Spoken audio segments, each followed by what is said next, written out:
What's up, everyone? What's up, PlayStation Nation? You are now tuned in to the What's Up PlayStation podcast. What's up? What it is? What it do? What's up? What it is? PlayStation. What's up? Jay Burry and Persona got it locked in the tub. Saturday mornings, y'all know what's up. What it is? What it do? What's up? What it is? PlayStation. What's up? Jay Burry and Persona got it locked in the tub. Saturday mornings, y'all know what's up. They don't need no introduction. You already know what you're getting, and that is facts with a discussion. The greatest to bless the mic without the needless interruptions. Face it, we got an anatomy like a little bite of me for a concussion. You know what's up, man. I mean it when I seen it. I was proud of these brothers. They entertain the people every week without cussing, and you don't ever hear the drama. They keep it clean on the podcast. Independent duo doing it big when they broadcast. Haters hate to see them doing positive things. PlayStation Nation got you, ain't it obvious, man? We pulling up every week and showing love in the chat. Unlike these other channels, these guys are showing it back. Like, what's up? What it is? What it do? What's up? What it is? PlayStation. What's up? Jay Burry and Persona got it locked in the tub. Saturday mornings, y'all know what's up. What it is? What it do? What's up? What it is? PlayStation. What's up? Jay Burry and Persona got it locked in the tub. Saturday mornings, y'all know what's up. They don't need no introduction. Persona, the gaming politician, politicking for the come up.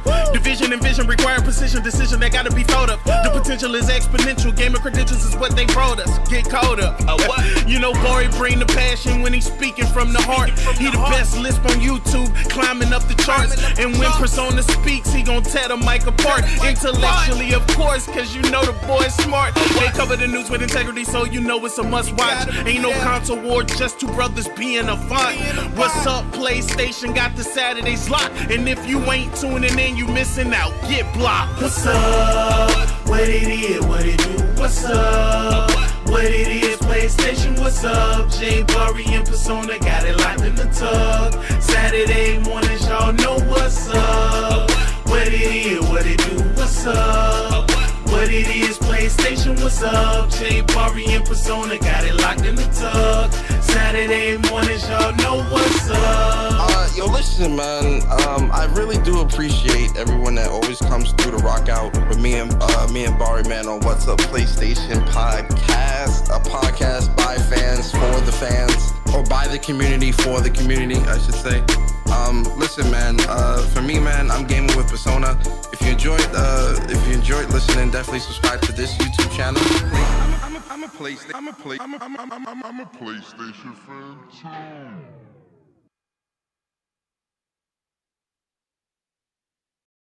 Yo, what's up, everyone? What's up, PlayStation Nation?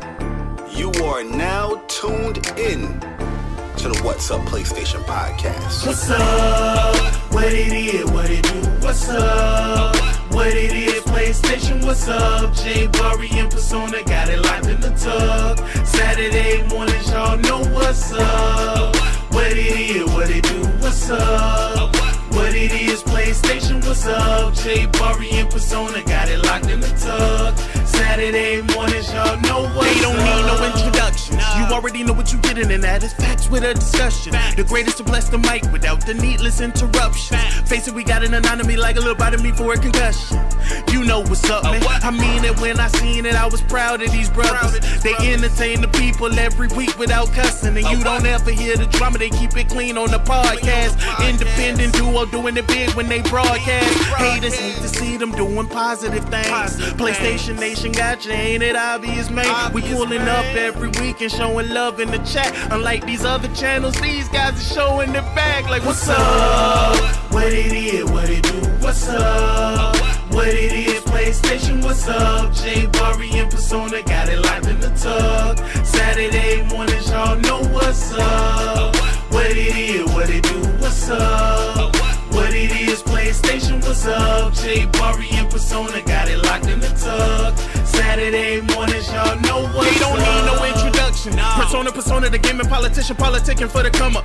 Division and vision require precision, decision that gotta be thought of. The potential is exponential, gaming credentials is what they brought us. Get caught up.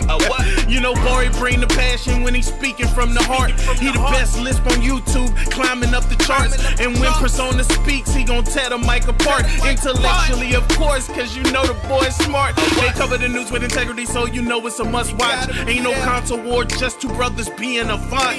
What's up, PlayStation got the Saturday slot. And if you ain't tuning in, you missing out. Get blocked. What's up? What it is, what it do? What's up? What it is, PlayStation, what's up? J Bari and Persona got it locked in the tub. Saturday mornings, y'all know what's up. What it is, what it do? What's up? What it is, PlayStation, what's up? J Bari and Persona got it locked in the tub. Saturday mornings, y'all know what's up. Yo, listen, man. I really do appreciate everyone that always comes through to rock out with me and Bari, man, on What's Up PlayStation Podcast, a podcast by fans for the fans, or by the community for the community, I should say. Listen, man. For me, man, I'm gaming with Persona. If you enjoyed listening, definitely subscribe to this YouTube channel. I'm a PlayStation fan too.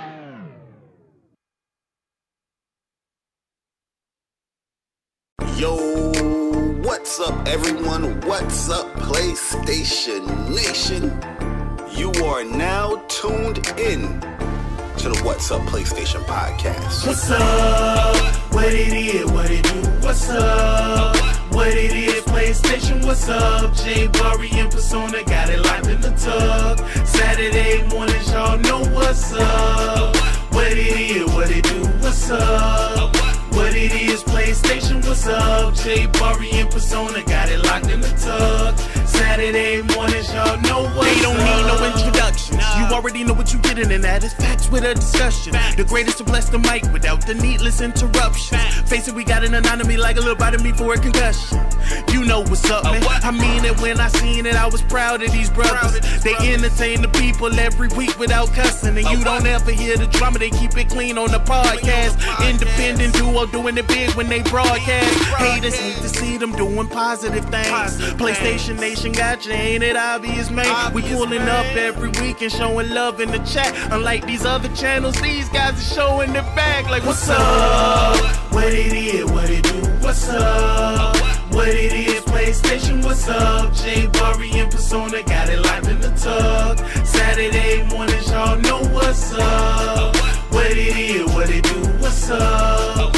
What it is, PlayStation, what's up? J Bari and Persona got it locked in the tub. Saturday mornings, y'all know what's up. They don't need no introduction. Persona, the gaming politician, politicking for the come up. Division and vision require precision, decision that gotta be thought of. The potential is exponential, gaming credentials is what they brought us. Get caught up. You know, Bari bring the passion when he's speaking from the heart. He the best lisp on YouTube, climbing up the charts. And when Persona speaks, he gon' tear the mic apart. Intellectually, of course, cause you know the boy's smart. They cover the news with integrity, so you know it's a must watch. Ain't no console war, just two brothers being a font. What's up, PlayStation got the Saturday slot. And if you ain't tuning in, you missing out. Get blocked. What's up? What it is, what it do? What's up? What it is, PlayStation, what's up? J Bari and Persona got it locked in the tub. Saturday mornings, y'all know what's up. What it is, what it do? What's up?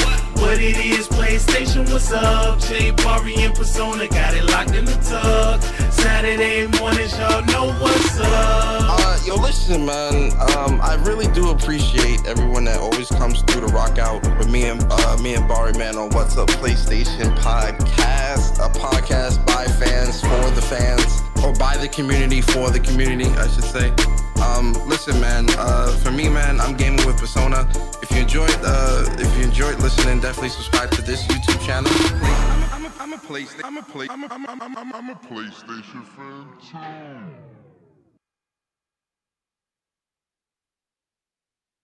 Yo, what's up, everyone? What's up, PlayStation Nation? You are now tuned in to the What's Up PlayStation Podcast. What's up? What it is, what it do? What's up? What it is, PlayStation, up? Jay Burry and Persona got it locked in the tub. Saturday mornings, y'all know what's up. What it is, what it do, what's up?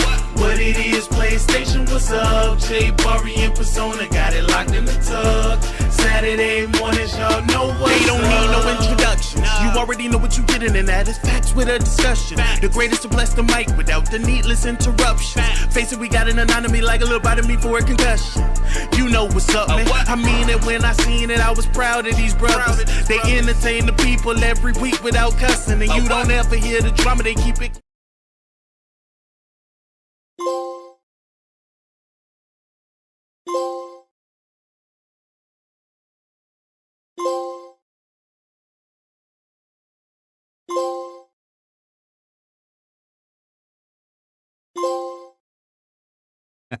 Yo, what is good, YouTube? What's up, PlayStation Nation? Welcome to another episode of the What's Up PlayStation podcast, episode 176 to be exact. We are getting closer and closer to episode 200. Yes, beautiful people. What is up, beautiful people in the chat, the PlayStation Nation in the chat? What is up on this wonderful, glorious, productive Saturday morning? We appreciate all of y'all coming through to What's Up PlayStation podcast, to see the familiar faces in the chat, the beautiful PlayStation Nation in the chat. If you don't mind, hit the like button, share the stream out, get the rest of the PlayStation Nation in here, because we're going to be doing things a little bit different here this episode. But for those that are new to What's Up PlayStation podcast, we are a PlayStation-centric podcast where we talk about the latest. And I mean the greatest, the good, the bad, the ugly news of PlayStation throughout the week. I am one of your hosts, Jay Barry. I got the best list on YouTube. And it's always a pleasure here hosting What's Up PlayStation podcast. But like I said, I am just one of the hosts here of the What's Up PlayStation podcast. You see him down there. It's a story of a podcast called What's Up PlayStation podcast. But you see him down there. The gaming god. The PlayStation 5 Pro god. The Call of Duty. I'm getting my guns gold out god. The Dragon Age. The Veil Guard god. The Hogwarts Legacy. God. The I'm getting my PlayStation 5 Pro first. God. You know, I had to do it, bro. I had to let that one out. With a little bit of water. But yo, shout out to my bro, Gaming with Persona. Persona, what up, bro? Yo, what is good, people, man? Your boy Persona, Gaming with Persona, one half of the What's Up PlayStation podcast crew. Happy to be here for episode 176 of What's Up PlayStation podcast, a podcast for the community, by the community. And shout out to the lovely people in the chat, man, the WUPS Nation members, the WUPS subscribers, and people finding our channel for the first time. Hopefully, by the end of the show, we earn your like and subscribe. Listen, Barry, it's not a lot of news this week, but it's still a lot to talk about this week. So, you know, no, I purposely trimmed the gaming news down because we're going to be focusing on a very productive podcast today. We're going to be very proactive. We're going to be proficient in our talking today. Yeah, man, we're going to be talking about the PlayStation 5 Pro, giving our review, and that's going to take up the bulk of today's episode. There is some gaming news that, you know, popped up that's very PlayStation centric, and we're going to talk about it. But this episode is going to be focusing on the PlayStation 5 Pro, and we got a nice new layout, you know, for our WUPS review. So, you know, when we get to that portion of the show, we're going to switch over. But yo, Persona, how you been, man? How you doing? How was this week? Hey, man, listen, this week has been a very, very crazy week. Just in general, real life stuff, obviously gaming stuff as well. A very exciting week for the, you know, gaming side of things. You know, work, you know, this week I was off most of the week. You know, Wednesday was my Friday. So, you know, I've been off, so I didn't really do a lot of work this week, but we did do a whole lot of gaming, you know, and we've been gaming as professionally as we could. You understand? PlayStation 5 Pro did release this week, which we are very excited about. We did do our unboxing video here on What's Up PlayStation Podcast YouTube channel. Shout out to everybody that did check that video out, man. You know, a lot of love was given in the comments as well. A lot of y'all liked the video despite the audio issues on Bari's side. There was a lot of excitement around that unboxing. And it was fun to do, man. Honestly, I know me and Bari definitely going to try to do more of those with like maybe collector's editions, like Ghost of Yote, right? When that collector's edition come, we could do an unboxing for that and, different things, right? So, it's cool. But this week, man, a lot of great gaming, man. I've been playing a lot of games, man. I kind of been foot dipping in some stuff because, the PlayStation 5 Pro this week did release. So, I definitely foot dipped back into Horizon Zero Dawn, Forbidden West, play some COD. I've been playing Dragon Age, the Veilguard, super heavy. Played Hogwarts Legacy, booted back up Hogwarts Legacy. Definitely gonna talk about that later. That game looks absolutely beautiful in that high frame rate mode. We're gonna talk about it. And Spider-Man 2. I've been foot dipping a little bit, Bari, but I landed on Dragon Age Veilguard and Hogwarts Legacy as the two games that I'm working on and trying to get the platinums in for right now. So it's a good time. It's a good time, man. But what about you, man? How you feeling this week? How's everything going with you? Yeah, like same. Been off for 3 days this week. Those 3 days went fast as hell. Not gonna lie, man. Mm-hmm. I don't even know what happened. I'm looking back like, damn, what did I do? Matter of fact, yeah, I did a lot. I was gaming. The PlayStation 5 Pro came out this week, and lots of testing, lots of gaming going on in the VR world, in the PlayStation 5 world, all over. But yeah, work wise, crazy week.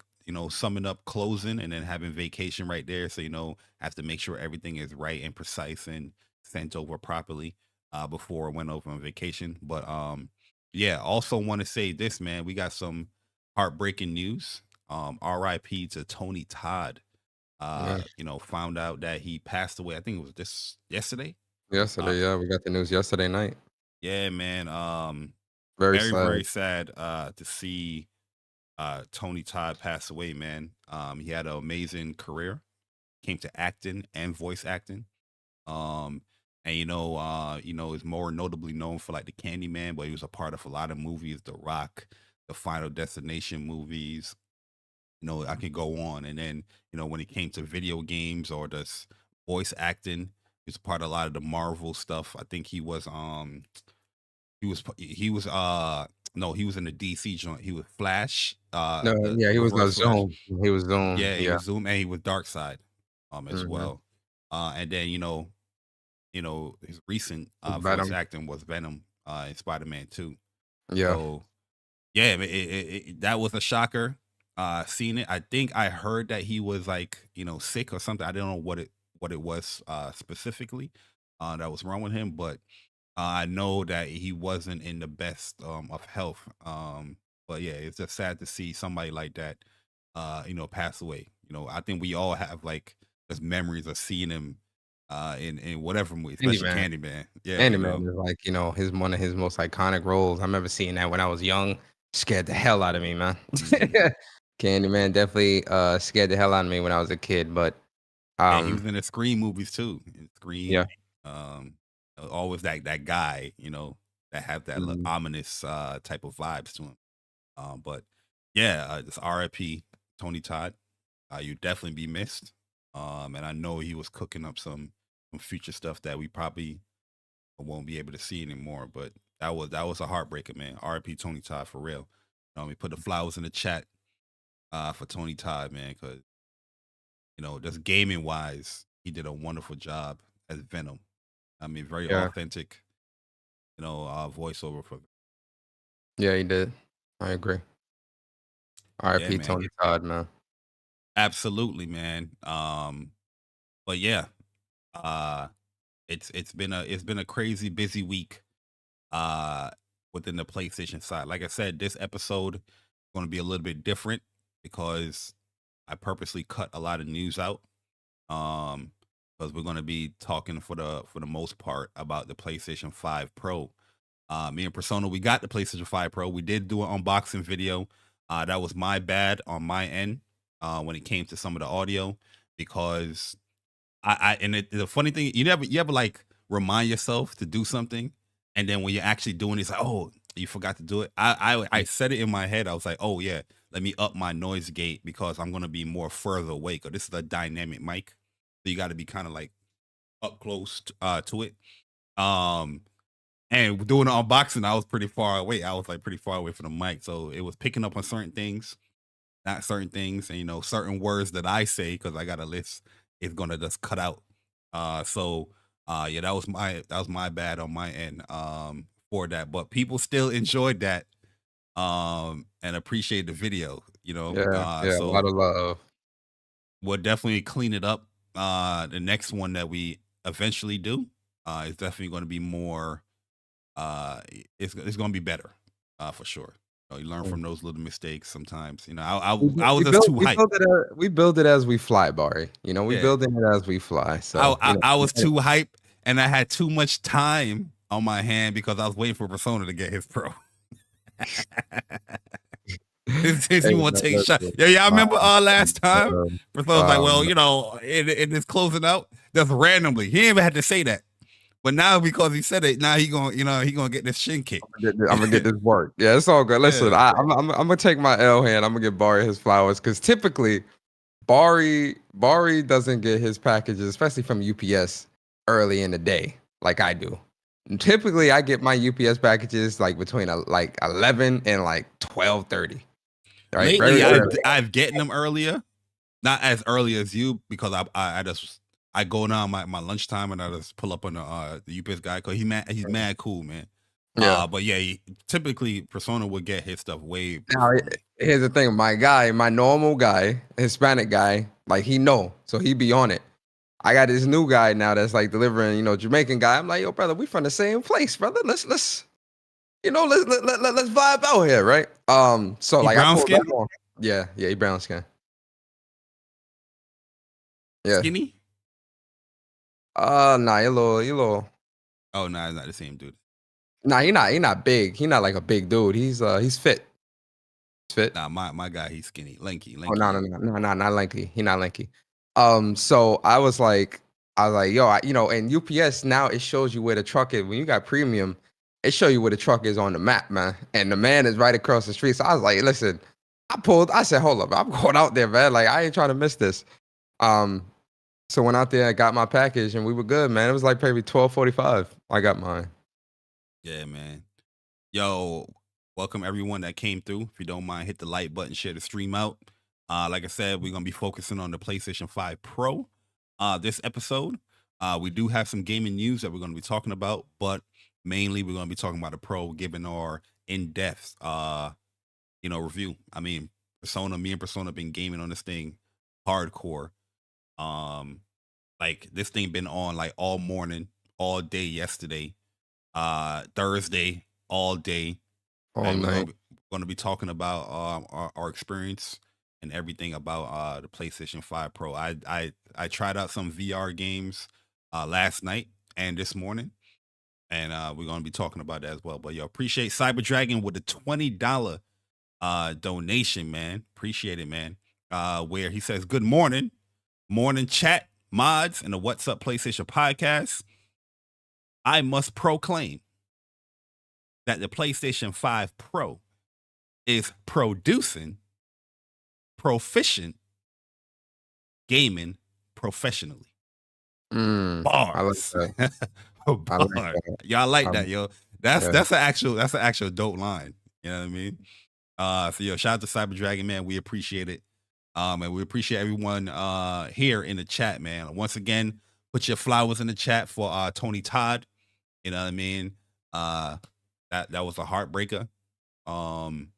Just learning about that news. And if you don't mind, if you're a WUPS Nation member, use emote, spam them up in the chat. If you're new here, hopefully you can subscribe. We earn your subscription. Hopefully you enjoy your stay here at What's Up PlayStation. And check out the older content. Shout out to Viper Reaps Corner for doing our timestamps. We always appreciate him. And always shout out to Sick Humor TV for the WUPS intro. The link, if you want to, purchase that, is always in the chat or the description, where you can purchase it on Apple Music, for Sick Humor's, What's Up PlayStation intro song, or his just gaming music. But yeah, man, let's get into it. Like I said, we're gonna be doing a little different this episode. We're not gonna do the games for the week, but we will.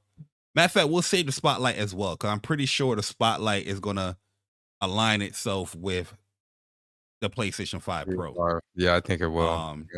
Yeah, for sure. So yeah, no PlayStation fun fact. We haven't done a PlayStation fun fact in a long time. Shout out to my man Upchuck Gaming for that suggestion. We'll definitely bring that back.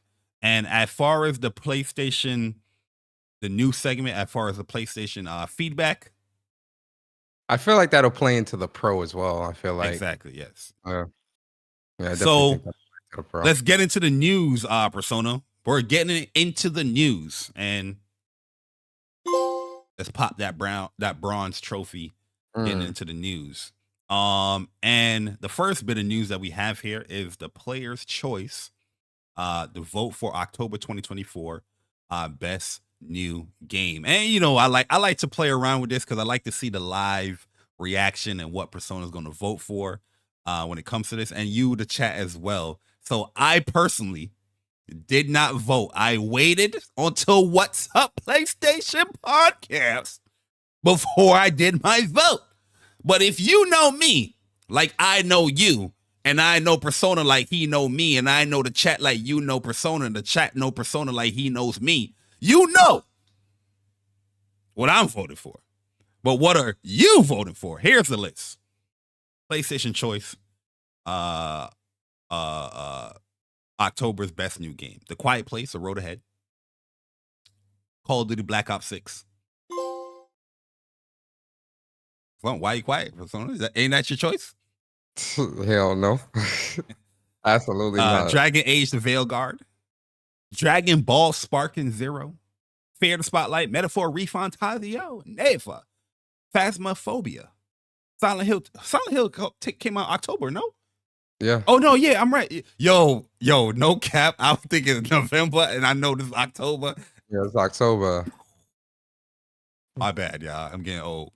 Sonic X Shadow Generation, Undisputed, Unknown 9 Awakening, Until Dawn, Vendetta Forever, Wingspan, and Ease 10 Nordics. Yo, it's a lot of heavy hitters came out in October, man. Yeah. Yo, shout out to Pink Princess in the City with a $10 donation. Say, hi, WUPS, hi, Persona, J. Barry. I'm tuning in as I'm recovering from my asthma attack. Oh, no. Pink Oh, Princess, wow. I'm glad you're okay. Yeah, glad you're okay and glad you're recovering from that. He said, fun For real. gaming time with good company is exactly what I needed or what I need. Appreciate always being welcomed here. Of Yo, shout out course. to Pink Of course. Princess. Yo, get well soon. You know what I mean? Shout out to Pink Princess, yo. We Yeah. appreciate you. And Definitely definitely, appreciate hoping you get better. Speedy recovery. Absolutely. Take your time. You know what I mean? Sometimes you just gotta let it Woosah. out, you know? But yeah, I mean, it's a great time. Don't let anything stress you out. I don't know what triggered the asthma attack, but at the end of the day, I'm happy that you're recovering from that. Mhm. So yeah, shout out to Pink Princess. Yeah. But your Persona, Yo, what was October's best new game? And I know you. I know the type of person that you are. I need you to commit. I need you to dedicate one game, because you're going to be like, this is my game, but I also have an honorable mention for this game because you want to make yourself feel good. I need one game. This is a vote. After you vote, we can talk about the rest, honorable mentions and all that. But I need one. Don't play with me. I'm looking at you. yo, I gotta be honest, bro. This is actually a tough list. It is. It is a tough one. This is a tough list. Yo, Barry, I'm gonna give it to Black Ops 6. nah. Hell no. Oh, stop Hell being no. disrespectful, bro. Stop being disrespectful, bro. Black Ops 6. maybe number 3. Um,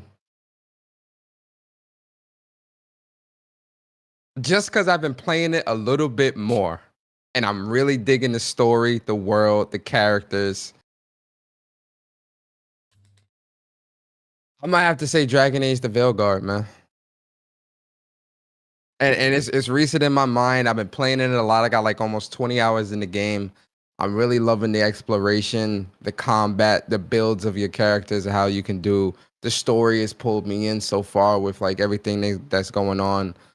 I'm gonna give it to Dragon Age, Okay. Yeah, and you've been putting it hurts my heart. Go ahead. So you said? you've been putting a lot of time with Dragon Age, so yeah, I respect it. You know what I mean? Yeah, I'm gonna say Dragon Age, Veilguard. It You know hurts my heart. you know where I'm going. I already know where you're going, and I was gonna go there too, but I haven't touched it. Pause.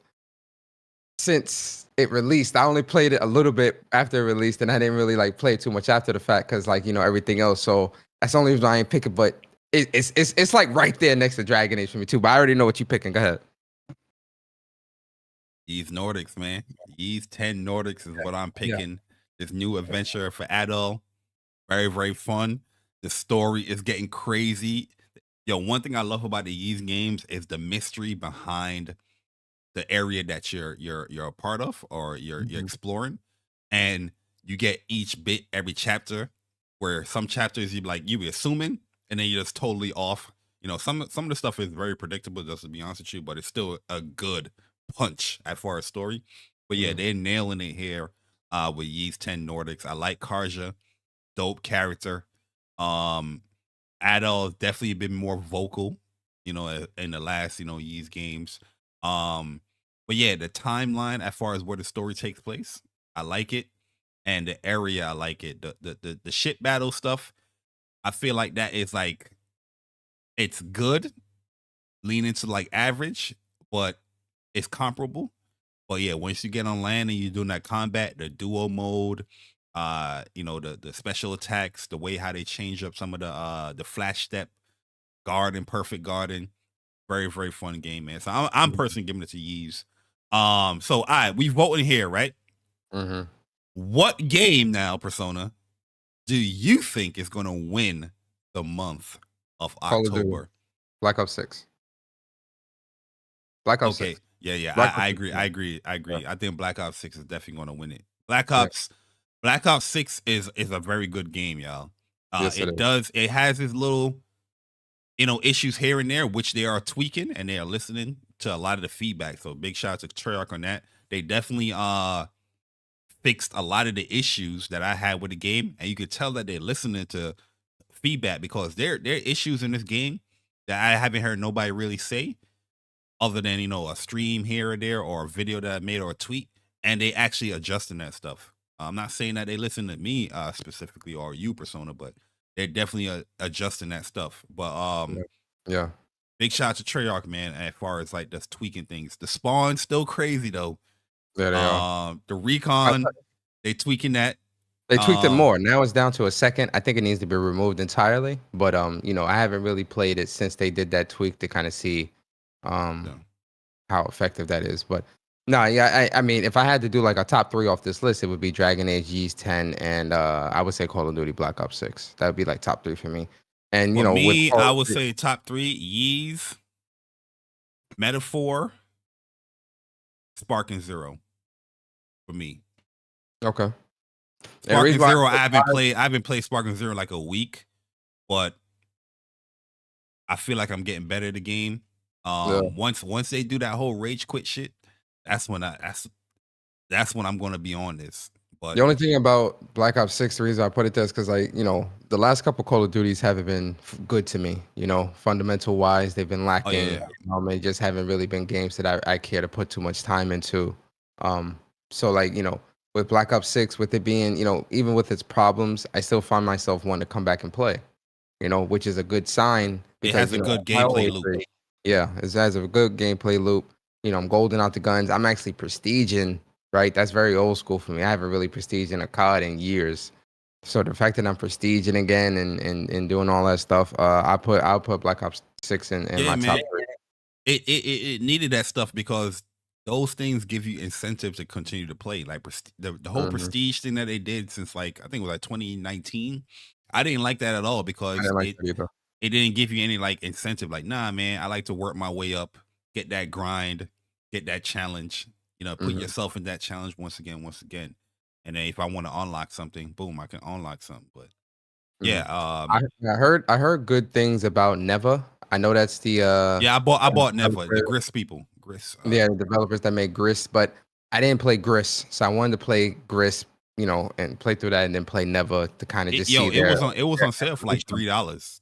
I bought because I think I have Gris. I have to check my library. It was in my library on PlayStation Plus. But I saw it on sale like $3. Like, oh, let me buy this. I bought it, and I bought Never as well. Never was like $20 something. I think it was like $20. I just haven't got around to it yet.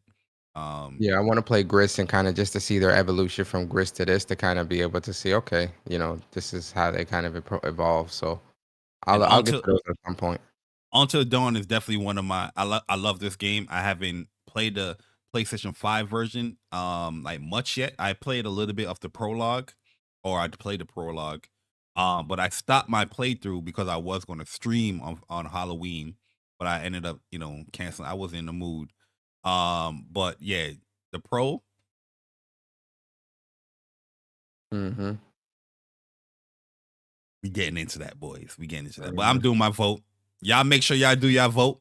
And let's see what the winner will be later on this month. Or I don't know what. Yeah, it's gonna be later on this month. Probably like next week.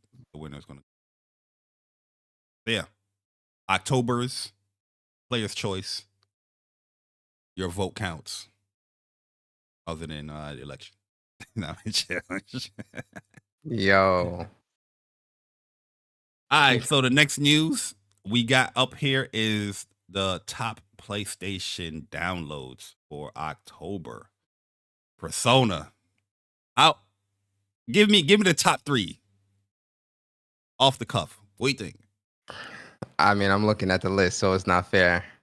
But I mean, looking at the success, I would have said Call of Duty, Sparking Zero, and probably a sports game. That's top 3.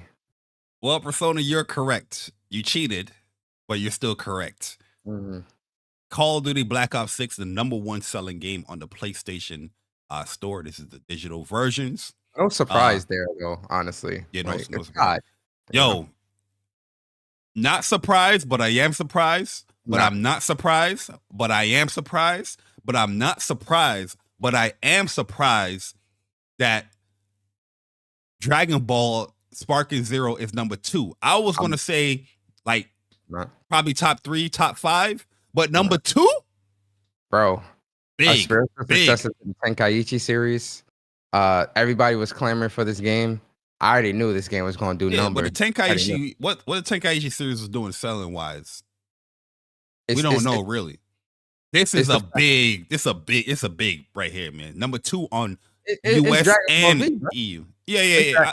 That's what I'm saying. I'm not shocked by that. But #2, that's good on them, man. Good on them. Yeah, that's a good thing, man. Shout out to the success of Dragon Ball Sparking Zero. Great game, fun game. I do want to get back to that and get that platinum at some point as well. Undisputed, Silent Hill #4 on the digital on both US and EU. No surprise there. You have the Madden, the sports games, Grand Theft Auto 5, no surprise. Dragon Age, the Veilguard. Let me see. 1, 2, 4, 5. #9. That's good. Shout out to Dragon Age. Pal World, #10. Metaphor is #12. Metaphor came out September, October. Metaphor. Okay. We just did the October best game, #12. Which they already said that they sold over 1 million. Yep. Which is all the platforms, but still that's a good get for them. Yeah. Space Marine still up there in the top 20. Black Myth Wukong top 20. Astrobot is still in the top 20. We got some good news about Astrobot too. Yes, sir. Yes, sir. And Hogwarts Legacy is still up there. I'm pretty sure Hogwarts is going to go up even more now that certain console came out. Yeah, I agree. And the Hogwarts is definitely on. PlayStation 4 games, you got Black Ops 6 up there as well. Red Dead Redemption, seeing some Hmm. spikes. I'm surprised at that. Oh no, I know Red Dead. I know RDR2 is pretty popular. It's Um, always interesting to see what people are buying on the PlayStation 4. You know what I mean? Like you see Black Ops 3 go up there, like what? Black Ops 3 up there. Mafia Trilogy, Alien Isolation, Injustice 2. First of all, Mafia are great games. If you haven't played the Mafia series, play the Mafia series. Those are great games. We got some VR, PlayStation VR, Arizona Sunshine Remake. Beat Saber is always going to be up there. I feel like Beat Saber is like the default VR game to like if you really want to like I don't want to say take full advantage of the VR, but like have That's a the game family that's friend. fun and like you want to show off VR to somebody and like get them into it. I think Beat Saber is probably one of the best games you can have somebody that is new to VR, experience with VR, and be like, oh, okay, VR is cool. Like, yeah, I got a VR. Come on through. Play some Beat It's a Saber. Beat Saber. Yeah, I wouldn't. Yo, It would either be Beat Saber or like Pavlov or something like that, like a shooter, something that's very interactive. yeah, shout out to my man Game Over Brian. I know he's gonna be pretty happy seeing that Metro Awakening and Into the Radius is in the top 10 of PlayStation VR 2. So yeah, shout out to the VR 2. Legendary Tales up there. VR 1, let me see. Astrobot Rescue Mission. What's up here? Iron Man VR, which is a great game.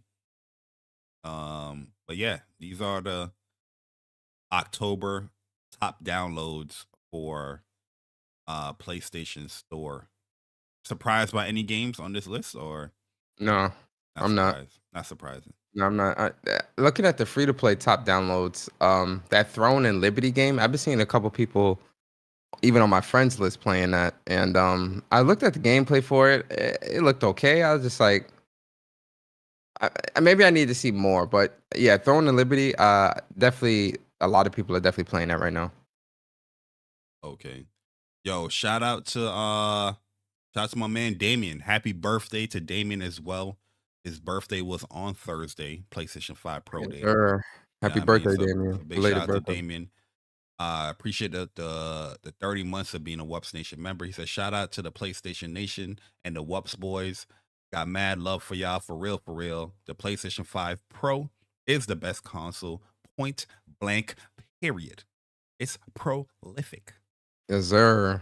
Shout out to Damien, man. Shout out to my man Wolfgang Mishima in the building. That was me doing Electric Wolf. That was terrible. That was absolutely terrible. Don't ever do that. Don't ever do that again. That was horrible. That was horrible. Awesome, cool. You know what I mean? Shout out to Wolf for the 12 months of being a WUPS Nation member. PlayStation 5 Pro is great. Great. Shout out to Tony Tiger. Shout out to WUPS. Yo, appreciate it, Wolf. Also, shout out to Ice Queen Gaming, the queen of ice in the building. For the 18 months of being a WUPS Nation member. She ain't even got to put none. Ice Queen know what it is. Yes, sir. She says, my presence is here. I'm here. I have arrived. Like All Might. I have arrived. I am here. That's a shout out to Ice Queen, yo. Appreciate y'all. And appreciate the support, y'all.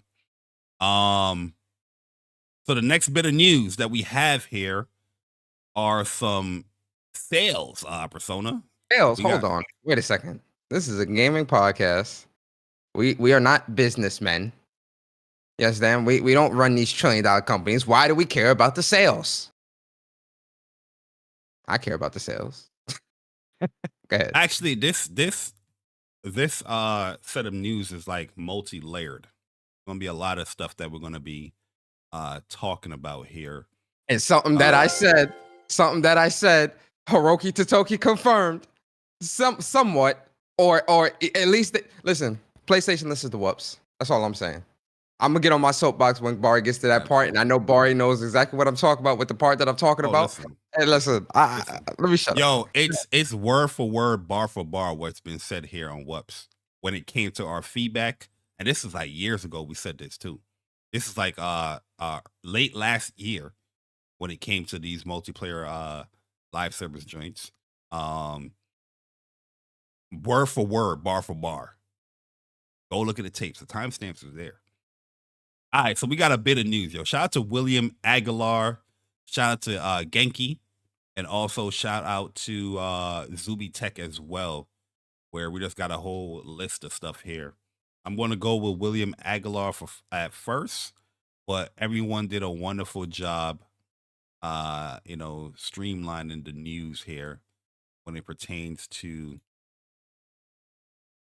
the place. Matter of fact, let's do this first. We got to say this because you mentioned this, Persona. Astrobot have sold 1.5 million copies in 9 weeks since release. They also said that 37% of the people that purchased Astrobot were new users. So these are people that didn't purchase any type of Astrobot game, or that's new.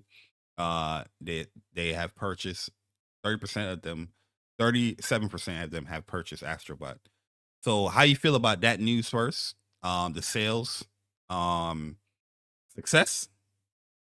Yeah, Astrobot is a success. Astrobot is a smaller title. It's more of a AA first party title.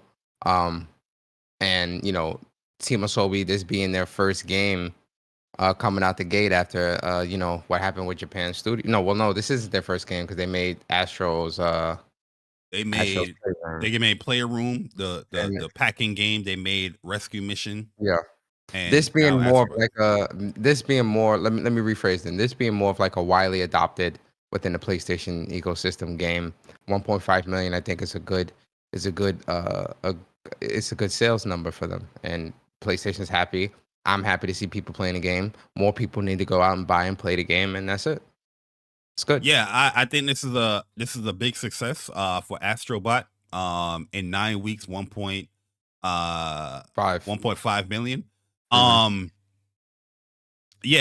We've seen games come out that are multi-platform, having these type of sale numbers, and people instantly praise it. Oh yeah, this is great to see that 1 million sold, 2 million sold, or whatnot. Metaphor just sold. They confirmed Metaphor sold 1 million, and that's on multiple platforms, and everyone viewed that as a success. Yeah, because that was more so like 1 million in the initial release of it. It sold 1 million. People viewed that as a success, looking at all the platforms that it's on. Here you have Astrobot, 1.5 million being sold on one platform. It's a success. PlayStation's happy with the numbers. I'm happy. I'm happy to see people playing and supporting the game. It's a great game that I think everybody needs to play. Family, friends, get your grandmother to play it, your grandfather. That's the type of game Astrobot is, where it's a game that the family can enjoy. And I'm happy to see the success for Team Asobi. And I hope this signals, more games, more success, and more things down the pipeline. Yeah, and they constantly add in, new speed run, levels to the game. You got more bots to unlock as well to the game. So yeah, they're doing a great job. I would love for them to add like a co-op to it. I think that would be dope to see, like, all right, let's see some co-op levels. Also, what's up with the PlayStation 5 Pro? I would love to see a PlayStation 5 Pro enhanced update for the game. And the most disappointing thing for me personally for Astrobot, which I think is one of the Game of the Year contenders. Me and Persona, we both platinum the game. Enjoyed it dearly, but the fact that I didn't see any Square Enix characters in there, very disappointed. I was like, what the hell is going on here? You're celebrating everybody else, but I don't see. If I had to put Cloud in there, I didn't even see no Dragon Quest. Well, you know what? Fuck that. Where is Cloud? Where? Yeah, be honest. Speak from the heart. We all know what you really want to see. Cloud, you know what I mean? Square Enix games or Final Fantasy was in the packing game. There was the Buster Sword in there. It made a cameo appearance, but there was nothing in Astrobot. Very surprising. So I don't listen. PlayStation, Square Enix, Get that thing together. You even put Clive in there. You got new characters like Eve in there, but you don't forgot Clive in Astrobot. Get it together now. Okay. Nasty work. I don't care how many speed run levels you put in there. Get them damn Squirt and his characters in the goddamn game. Yes, I'm talking to you, PlayStation. Yes. Thank you. But amazing game. Definitely in the running for my personal game of the year. And I loved and adored this game. I love the challenge. Not a hard game, not a difficult game, but it definitely offers some challenge later on in it. Very, very fun game. Yeah, I agree. All right, so this is my man Zuby. Shout out to Zuby, appreciate that. We're gonna go to my man William Aguilar because he got a nice little breakdown here.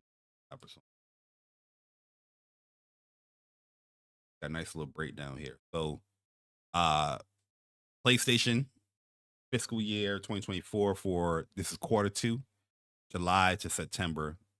Earning reports or reports. They said the PlayStation itself has sold. Wait, do I have that for Genki as well? Yeah, I got that for Genki right here. PlayStation 5, 65.5 million units sold worldwide. What's your thoughts on that, Persona? 65.5 million being sold in a span of 4 or 3, going on 4 years. I think is a good thing for them, and I know I saw that they said that they're on track to sell 18 million by the end of the fiscal year. So personally, I think this is a good look for PlayStation. A lot of people clearly still want consoles, still want still care about the console gaming experience. And I'm just happy to see the success here with the console selling really well. I would imagine that number is probably going to be a little bit higher next fiscal quarter with the PlayStation 5 Pro releasing this year. I wouldn't be surprised if it's like 5, maybe 6 million, depending. But we'll have to wait. Q3 is going to be crazy because that's holiday season for PlayStation or Sony in general, and they're saying here in Q2, there was 3.8 PlayStation 5 sold. That brought it up to the 6 point. Yeah, that brought it up to the 65.5 million. So you almost got 4 million sold there. They're definitely going to hit that forecast of the 18 million for the fiscal year, especially with the Pro and the holiday season. According to PlayStation, according to Sony, they're on track. Yeah, you pretty much said that. Big quote right here from investors Q&A. Sony will launch at least one AAA first-party single-player game every year going forward. So one. Go ahead. So this is there's a little bit more context to this. So this is starting in the next fiscal year. So starting 2020, yeah. Next 2020, 2025, 2026. April 2025 is when the actual fiscal year begins. Yeah, so that's when this quote is really looking to the future of that. In terms of the rest of this fiscal year, there really isn't going to be anything major releasing, which I'm not really surprised at when it comes to that. So, that's fine. The fact that it's one AAA game a year, I don't know how I feel about that. I personally, they say at least one. Yeah, they guarantee at least once. It's not saying that they will launch one. Yeah, they're not trying to overpromise. It looks like. Yeah, and that's fine. You know what? That's fine. When you put it that way, that's fine. This is me being greedy though. But I would hope that they could at least get 2. One, obviously, because you want to under promise and over deliver. That's always the motto, especially in business. Under promise, over deliver. So I understand the one. I would just hope that they could at least adhere to, or at least get 2 big AAA games out a year. One in the this year, and one at the at like the holiday time or fall holiday season, or after the summer, or whatever the case may be. And then sprinkle your AA's and partnership, timed exclusives throughout the year. You know what this statement smells or spells out to me? What's that? Where is my showcase? You know I mean?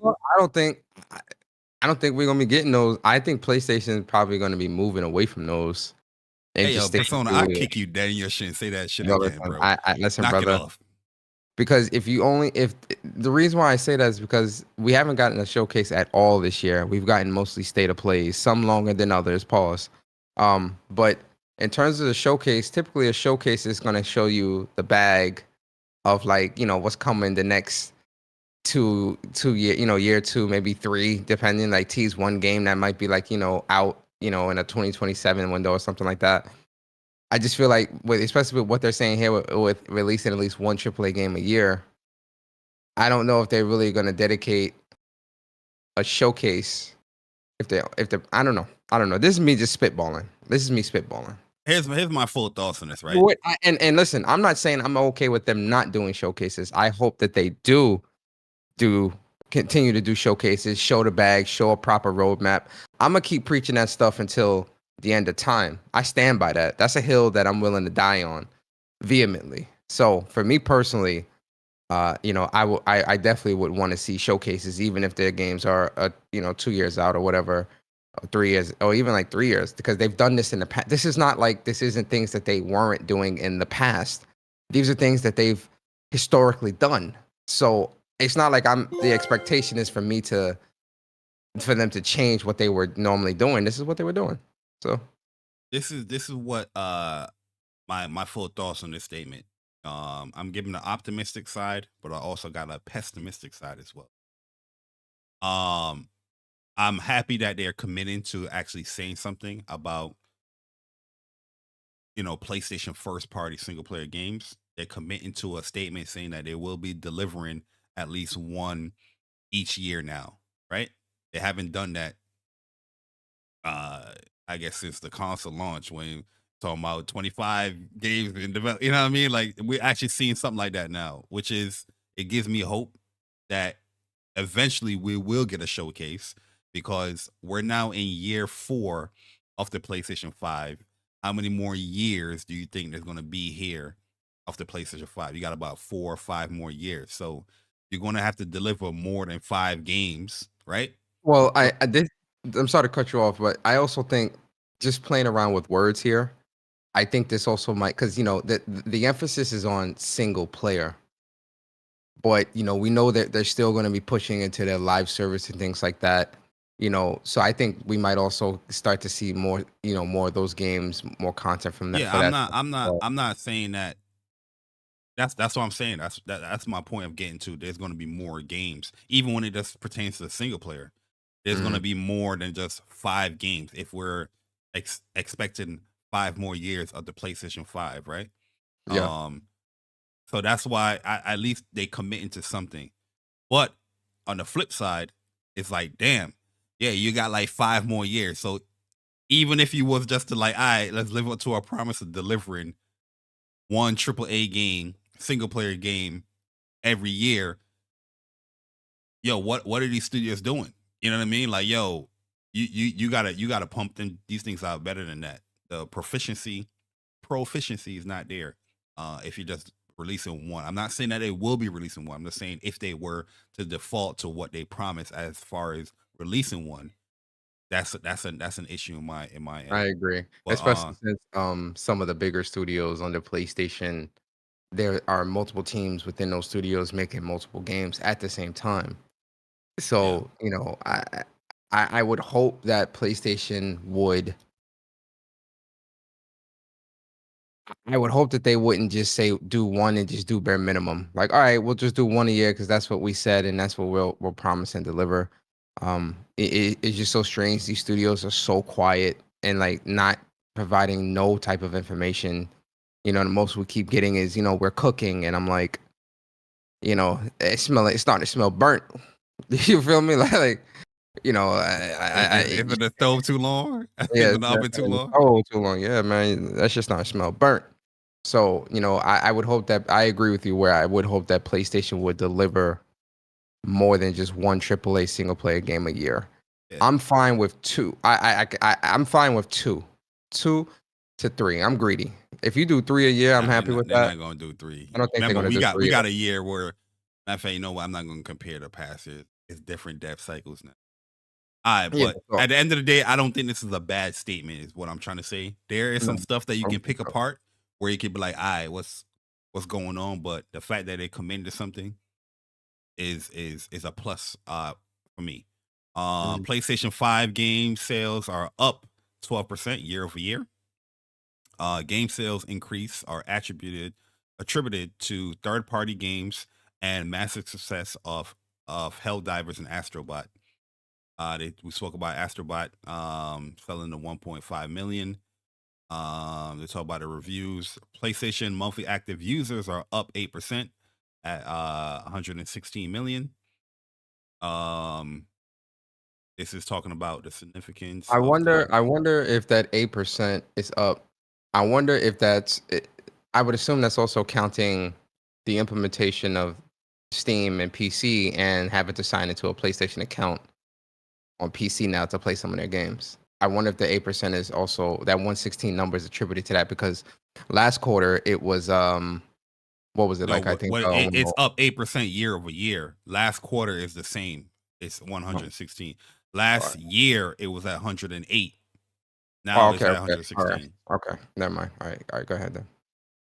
But I'm waiting for you to get to the quote so I could go off. Go oh ahead, no, Bart. yeah, that's about to be the I next want to thing. go off.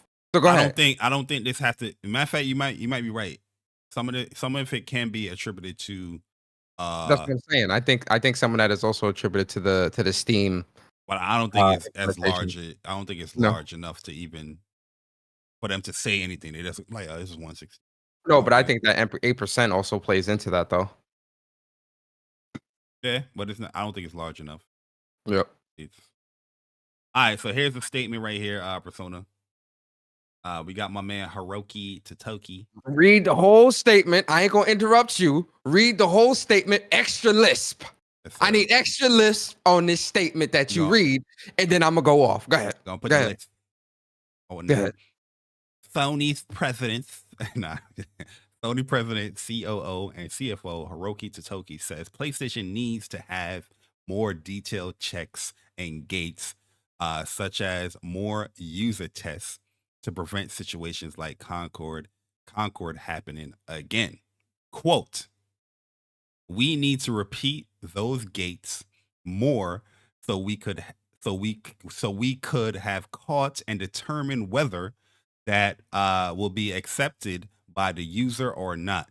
We need to have more information that will enable us to make more sound decisions. Looking back on the past, I think we need to go back to basics and make it really stronger. End quote. I wish I could pull up the stream off when we said that in 2023, word for word, bar for bar. One of the biggest criticisms when it came to this live service decision and them being so close to releasing a beta. I mean, you guys heard this many, many times here on the show where we have said this word for word. We didn't say gates. We didn't say checks, but word for word, bar for bar. All right, click the link in the chat that I just sent you in the YouTube chat to another tweet because there's another part of this that he said. Yeah. Read that. Read that. Okay, he says Sony learned a lot from Concord failure, will now leverage the strength of proven IP. Oh, my fault. I said I wasn't going to interrupt you. Go ahead. So I'm sorry. Go Following ahead. some live service hits and misses, Sony says single player titles have a higher predictability of becoming hits. Yeah, I mean, Let me know when I can talk. Let me know when I can talk. Go ahead, man. Go off. You cancel factions. I got Hiroki up here. Oh, that's where you going with that. You Where cancel is faction? Oh, where is factions? That would have been a success. Where is factions? Hiroki Totoki? I'm not done. Infamous. Resistance. When you gonna bring my franchises back? I said, you know what's so funny? Barry, we talked about this last week or the week before. where I said they have to figure out a way to. I said that the reason why they might not be digging into the bag or some of their older IPs is because they're probably trying to figure out a way to bring those IPs back and have them appeal to a modern audience. I said that some of those older IPs may appeal to us, the gamer that are in our 30s or 40s or even 50s, because we've grown up with those games. And so those games would resonate with us more. But in order to find more success for those games in a new market like this, where you have a younger crowd who might not be privy to those titles, obviously you need to figure out how to bring something like that back, but also have success, not just in this market for us, the dinosaurs of gaming, but for the new crowd and the kids. I still think, and I think Hiroki Totoki might agree with this, we need to dig in that IP bag and try to bring some of those back. Listen, if you bring back a SOCOM, bring back a Resistance, bring back an Infamous, you can make those games, remake those games or whatever, and I promise you, people gonna pick those up. I'm gonna pick it up. I know a lot of people in the chat gonna pick those. Resistance, in my opinion, is the perfect game or a great game for you to experiment live service wise. The reason why I say that, it has a single player game. It has a single player component with a very deep story with Nathan Hale that you can rebuild and do with. But then it also had that multiplayer component, especially when you look at the later iterations of the franchise, where you had the 32v32, the 64v64 with Resistance 2 and Resistance 3. You can build upon that and create a compelling game that has that single player component, that multiplayer component, and it's an original IP that's seen success in the past that you can now rebuild upon and try to appeal to a newer audience. Hold on, Persona. What's up? Hold on, Persona. What happened? Because you just slapped me in the face, and the rage is boiling up because just the other couple of weeks ago, we sat down here on What's Up PlayStation podcast and we was talking about Killzone and how they cut off Killzone. Mm-hmm. Absolutely. You know what?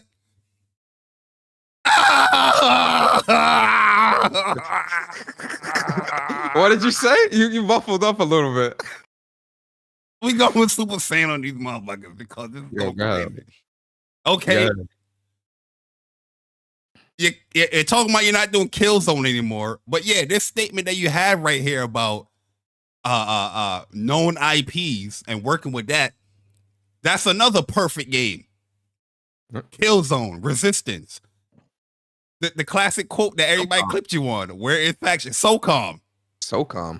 Those are proven. You read about that, man. Go ahead, man. My bad. I apologize. Those, in my opinion, are proven IPs that have a long-standing history within PlayStation's ecosystem, PlayStation's life cycle within gaming, where yes, it might be a little bit more difficult for those to find new audiences, but that's something for PlayStation to figure out, right? If you want to make that into a live service, or if you want to bring those proven IPs back and have a new coat of paint on those and make them more appealing to a newer audience, that's something you have to figure out. But that's what comes with live service. But these are proven IPs, proven success, proven. A lot of people are looking at these games and they want these games back, myself included. So I feel like his statement on bringing back proven IPs, because he's not just talking multiplayer, he's also talking single player. The proven IPs that have more predictability to become a hit. I feel like something like a Resistance or an Infamous remake announcement or a new game in the franchise, whatever. I feel like that game you would get a lot of eyes on that game, and especially if you do it right.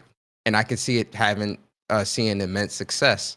So I'm glad to see that Hiroki Totoki is at least thinking like that and talking like that, because I would hope that stuff would then trickle down to developers and to Herman Hulst, to where it's like, okay, if there needs to be a more surefire, if we need to be more safe in putting more emphasis on some more proven IPs, let's dig into the bag. We got Resistance. We got this. We got that. We got this. We got that. Let's see if we can bring something like that back, and it have a ton of success, and probably even have a live service spin to it. Something like a SOCOM with a live service spin, something like Resistance that could be, I don't want to say something like Destiny, but it'll have that single player component, and then it'll have the multiplayer because again, Resistance had a lot of multiplayer. Infamous, again, if we're going single player and you're thinking single player and bringing proven IPs back, people have been begging for Infamous remake with Cole McGrath for years. It's time to get in that bag. Sucker Punch said they wouldn't want to do it. You got Nixus sitting right there. Like, hey, guys, get Nixus on it. Get Bluepoint on it. And just have Sucker Punch overlook or assist. They don't got to be spending too much time actually developing it. But these are IPs that people want back. And they're proven IPs. Yeah, at the end of the day, I do I like the risk that they took doing a new IP with Concord. The execution as far as how they tackled a live service game with Concord, it sucked. It sucked. You know what I mean? And one thing I'll say once again, like I said last week, they're ignoring the true problem, what's going on. You know? Yes, the beta testing, that stuff is great. We've been saying that for like a good year now, as far as how your approach should be or even longer than that, how your approach should be. But you have to address the elephant in the room, the feedback or the issue people have with Concord is not the gameplay.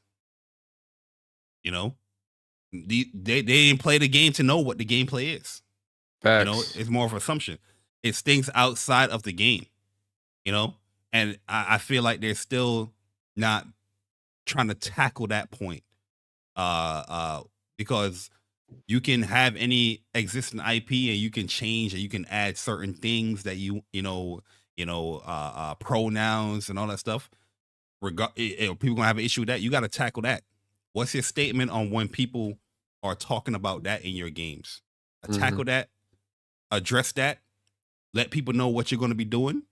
And then you can go forward. I feel like they have to go forward. I also think that, just sticking within the live service realm, these are things that I've been saying for years. Live service, games as a service is a very volatile market within itself, right? There is no guarantee that even if we were to bring back legacy IPs and put a games as a service spin to it, there is still no guarantee that it would see success, right? And that's just, and it's not even that the game is bad. It's that the live service game and service market is so volatile, especially with the premise and idea of how live service and games as a service functions, at least from where I sit and spending a lot of time within live service games throughout the years. Games as a service and live service, there's always going to be this idea that there needs to be something new and refreshing for me to do every time I boot this game up, right? That's something that Call of Duty has done a good job of perfecting or getting really good at. Destiny was good at it as well. They kind of fell off a little bit, but they still have a good formula where, the seasons, the time frame between seasons. I mean, listen, Call of Duty just released October 25th, and season 1 is already next week with a ton of maps, a ton of guns, and a ton of things to do. That's literally 2, maybe 3 weeks between a release and its first season that we're already seeing a lot of content being added to the game. The machine that you would need to cultivate within your ecosystem and within your development teams to have something like that is very tough. It takes a lot of money, a lot of time, and it also takes a lot of experience because, again, even if you do that, it's still not a guarantee that it's a success. And so live service and games as a service is always going to be a gamble. But I do think if PlayStation were to refocus their efforts within live service, where you still can do the live service, right? But I do think that if you were to, because I do agree, as great as Concord is, characters weren't, no one knew the characters. They weren't relatable. Like nobody knew who these characters were. And I do think that, Firewalk and PlayStation didn't do a good enough job of really plastering those characters out there and making them relatable. But if you want a bit of an easier, add a story. I agree. But if you do want to have something that I don't want to say is a surefire success, but it can at least be easier to relate to those characters, digging into your IP bag of existing IPs like a Resistance, like an Infamous, like a SOCOM, like a Killzone or whatever, and building upon that, that established IP, established lore, and established legacy, I feel like PlayStation would have a bit of an easier time with trying to at least build something that's successful within the live service realm that could have a long-standing player base if you sustain it, because you can build it, release it, but you still need to sustain that. You still need to have the content coming out. You still need to have seasons and all these other different things to keep people coming back engaged, but also have a good gameplay loop that keeps people engaged enough to where if they do have to play the same content for a set amount of time before the new content comes, the gameplay loop is addictive enough and good enough to where that's not a problem. That's hard to do, but that is something that also is very important. They would never be successful.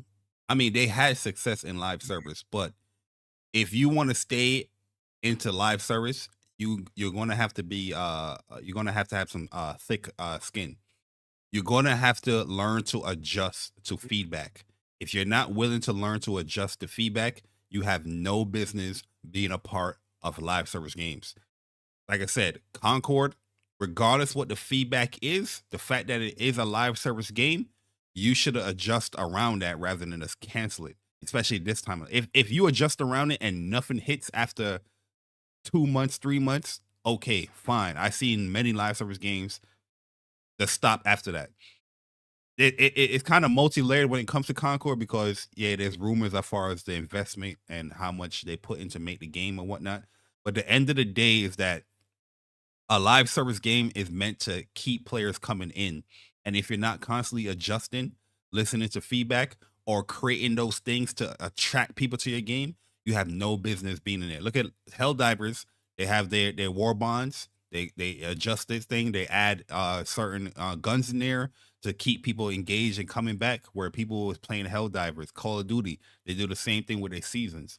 If you're not willing to do that with Concord, don't put out no season roadmap, and then you cancel the goddamn game 2 weeks later.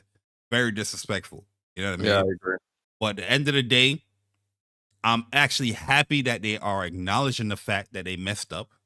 They're acknowledging the fact that they do need alphas, betas that's way longer or way before the game initial release. And these are one of the key words that they said here is where was it? What will be accepted by the user or not? So they're talking about the user. You know what I mean? Which is always what they should have been focused. It's very strange that they wouldn't, especially in live service games as a service. It's very strange, especially with how long live service and games as a service has been out and about and around. It's very strange that PlayStation wouldn't take that type of approach out the gate, seeing the successes, the failures when it comes to live service prior to them wanting to jump into this side of the market. But also, you know, you have one of the most successful brands in gaming right now, you know? And then you say, part of it is you said you bought Bungie and they were going to be on this committee and steer you and guide you and all that. What the hell would, like, I no disrespect, but what the hell was Bungie steering and guiding you on, where they wouldn't tell you to put out alphas, betas, and things like that to kind of get more feedback from the community so that you can build and you know, make sure it's something that will appeal to a mass audience? I feel like the Bungie acquisition is definitely. You're coming around. I smell that stench from a mile away. Listen, this Bungie acquisition is starting to look like you getting a Gucci bag from Canal Street. It's on that level. You hit up Canal Street and you getting a Gucci bag for $15. Bro, this is what I remember talking about all that old committee, and I was like, listen, bro, I'm not trying to hear none of that, bro. I'm like Timothy, man. I need to see it. What have you done for me lately? You know what I mean? My faith when it comes to that stuff is more about what I see, what I can touch, what is tangible. I don't care about all that committee. Oh, we're going to make this better. And, you know what I mean? Hearing the rumors with factions and all that. I'm like, yo, get this crap up out of here, please. But at the end of the day, very happy that there's an actual response. They're actually transparent what they're going to be doing going forward. But enough words. Let's see the actions. You got one more. You got one more that we know of these live service games coming up. Fair games. We should be seeing something of fair games. Hey, sign up for this closed alpha. Sign up for this closed beta. Soon. We should be seeing something from them soon. You know what I mean? Don't be saying these words after your quarter, and then we go in 2025. Fair games, summer. Like, what the hell going on? You know what I mean? Oh yeah, shout out to Eversley King. Yo, yeah, let me explain the Canal reference. Canal Street is like where you can get items that are like Gucci or Louis Vuitton branded, but it's fake. It's all fake. You know stuff. that junk fake. You know it's fake. Gucci glasses and Prada shoes and all that. It's all fake. But Canal Street is where you can go to get all that stuff. So that's what that means. Yo, shout out to Eversley for explaining that. But for our listeners on Apple or Spotify, the reference to Canal Street and a Gucci bag and it being $15, that's what that means. Knockoff products. Yes, knockoff products. Flip flops. All right, Persona. We got one little quick news as well. Just gonna, because it kind of is tied to PlayStation, where we found out that PlayStation have sold the IP of Death Stranding to Kojima Productions. So Death Stranding is now on multiple platforms. It's on PC, it's on Xbox, and it's now on PlayStation. So yeah, we don't know what's the details when it comes to future games. I'm pretty sure that future games will be on all platforms as well. But it looks like that Kojima Productions now own a multitude of IPs now. But there's no real explanation as far as why they did it. I guess they just have that relationship with Kojima. But just know that Death Stranding is no longer a PlayStation-owned IP. And if you haven't played it, and you're on the other platform that do listen to this podcast, it is up on sale right now, so you can go and purchase it and play it to your heart's content. But yeah, that's all the news that we're going to be talking about this episode. So here are your trophies if you made it this far. Sona. Yo. I think it's time. Uh-oh. It is time.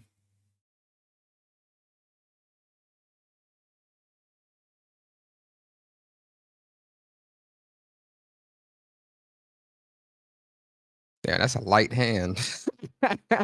Right. Yo, my hand not that light. We are now here at our WUPS reviews, What's Up PlayStation reviews, where we will be reviewing that PlayStation 5 Pro. Sona, are you ready? I'm ready. Are you ready like Freddy? I'm ready like Freddy. To talk about this console? Yes, We're going to be reviewing it. If you didn't check it out, we did do an unboxing video where we both unboxed the Pro. We unboxed the stand. We set up the stand. We set up the SSDs. It was a pretty, full unboxing. Very, very exciting times, man. So, and let's break the review down. We're gonna go piece by piece.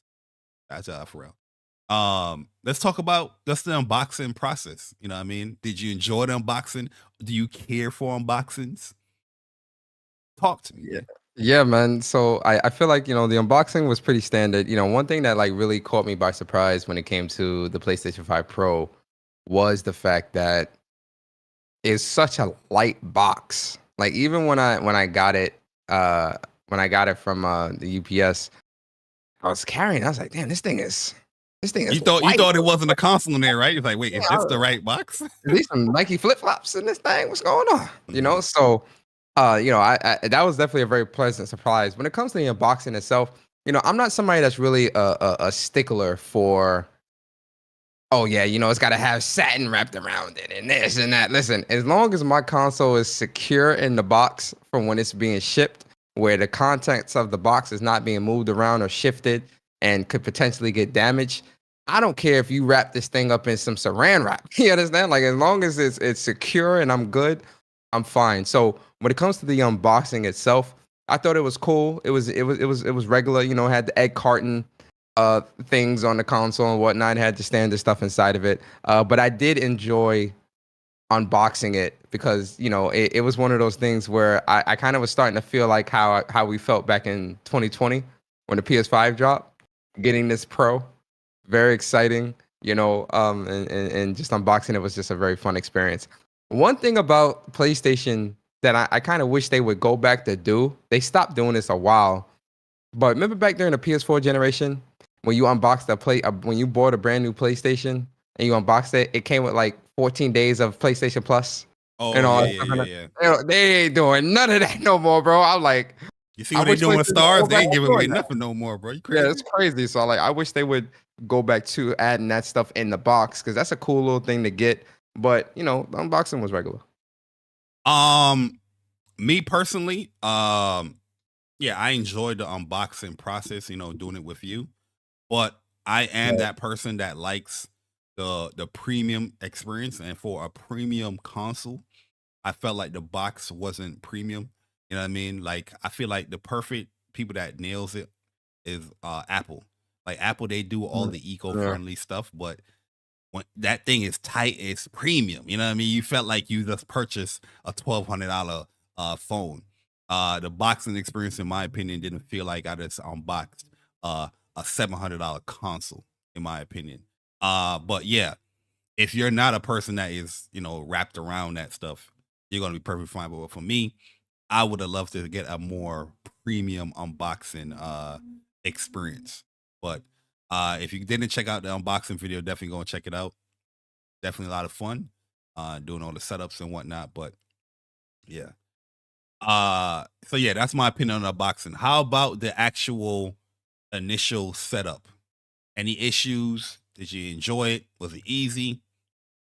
Yo, one thing I got to give PlayStation props for, and they definitely took. I feel like they took a page out of Apple's book with this when it comes to like the data transfer stuff. Because with Apple, whenever you get new Apple products, very seamless, very connected experience, very unified experience, and transferring things is very simplistic. With the PlayStation 5 Pro, I set it up, on my TV, in my entertainment center and everything. And then when it came time to transfer everything, I obviously had to set up my other PlayStation 5, the regular one, so that it could find it on my network, so that it could do the transfer. I didn't transfer none of my media or anything like that. I was like, you know what, that's fine, like because the transfer would have been like 2 hours. I really only transferred my profile settings, save data, and all that stuff, which only took about 10 minutes. Very quick, very simple. Mine was like 4 very minutes. easy, very, very easy, simplistic experience. So shout out to PlayStation for that. Yeah, like my setup was like 4 minutes when I did a data transfer because at first it failed. It was like it was taking too long. And then I was like, let me try this again. And then when it was at the last part of the media, I press circle to cancel it. And I was like, you know what? I'll just leave my media captures on the PlayStation 5. Everything that I capture here is going to be PlayStation 5 Pro. You know what I mean? So I didn't want to, jumble the two. But yeah, the initial process, very, very easy, simple. You know what I mean? Having the QR code to scan, logging your app to register it, setting up the portal as well was super easy. Like when I turned on the portal, when I turned on the portal, it recognized my PlayStation 5, and then it recognized my PlayStation 5 Pro because I enabled the settings on my PlayStation 5 Pro. So it had the two of them on there. So I can remote play on both of the consoles if I wanted to. And yeah, that was a simple, easy setup process. So yeah, I agree with you 100% on that sentiment as far as like the Apple approach, making it easy. You don't have to really worry about too much.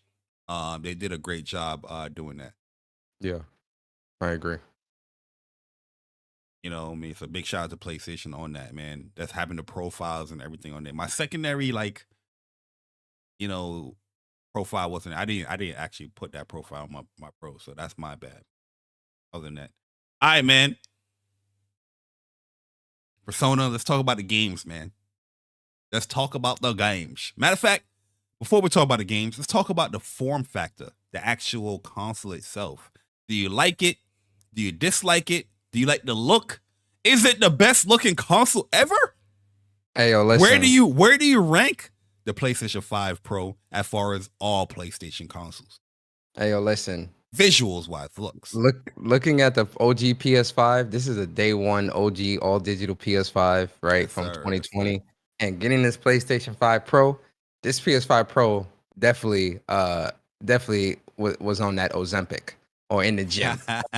It was in the gym heavy, cause that thing, that's a slim lady. You know, she's slim. She's slim. And listen, the all digital OG PS5 is very, like, you know, I like that form factor, very, Little you know, curve, sleek and, you know, very nice. The Pro takes it to another level where it's even more compact in terms of, like, the pause when I say this. The It's width light, of the it's console light. is lighter.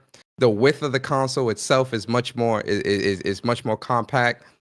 It's lighter, and then how it's designed in terms of the curvature, very sleek design. Yeah. And it looks good sitting on my entertainment center bar. I ain't gonna lie, man. I like that because my entertainment center is white.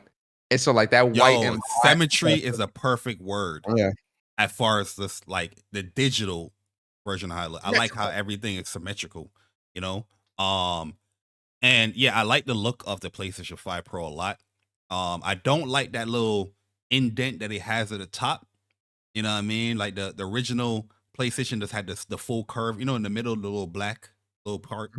There's like a little indent, like it's like a little concave thing. I don't mind that. Yeah, I mean, I don't mind it, but I prefer the original look that does this full curve look. But I do like the gills, the fish gills. I love they need to put the icon up for that when you actually on a Pro console. Yeah. That looks nice, man. I like so I didn't have the slim, right? I didn't purchase a slim.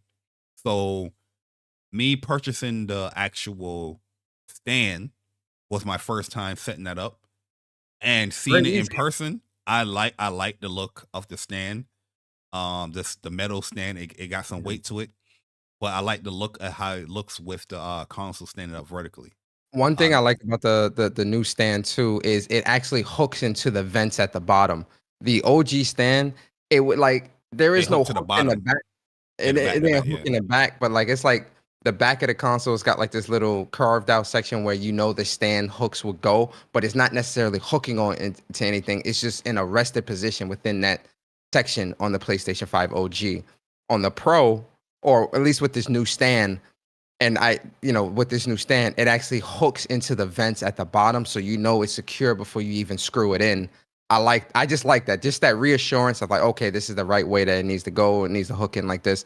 I like that, and it very easy to install as well. I didn't really have a problem with that. There's two bases that came with it, and from what I learned, the second base was for the original PlayStation, because the stand works on all of the PlayStation consoles. But yeah, the actual hardware, it's light, it's sleek, it looks great in my opinion. I do like the LED light.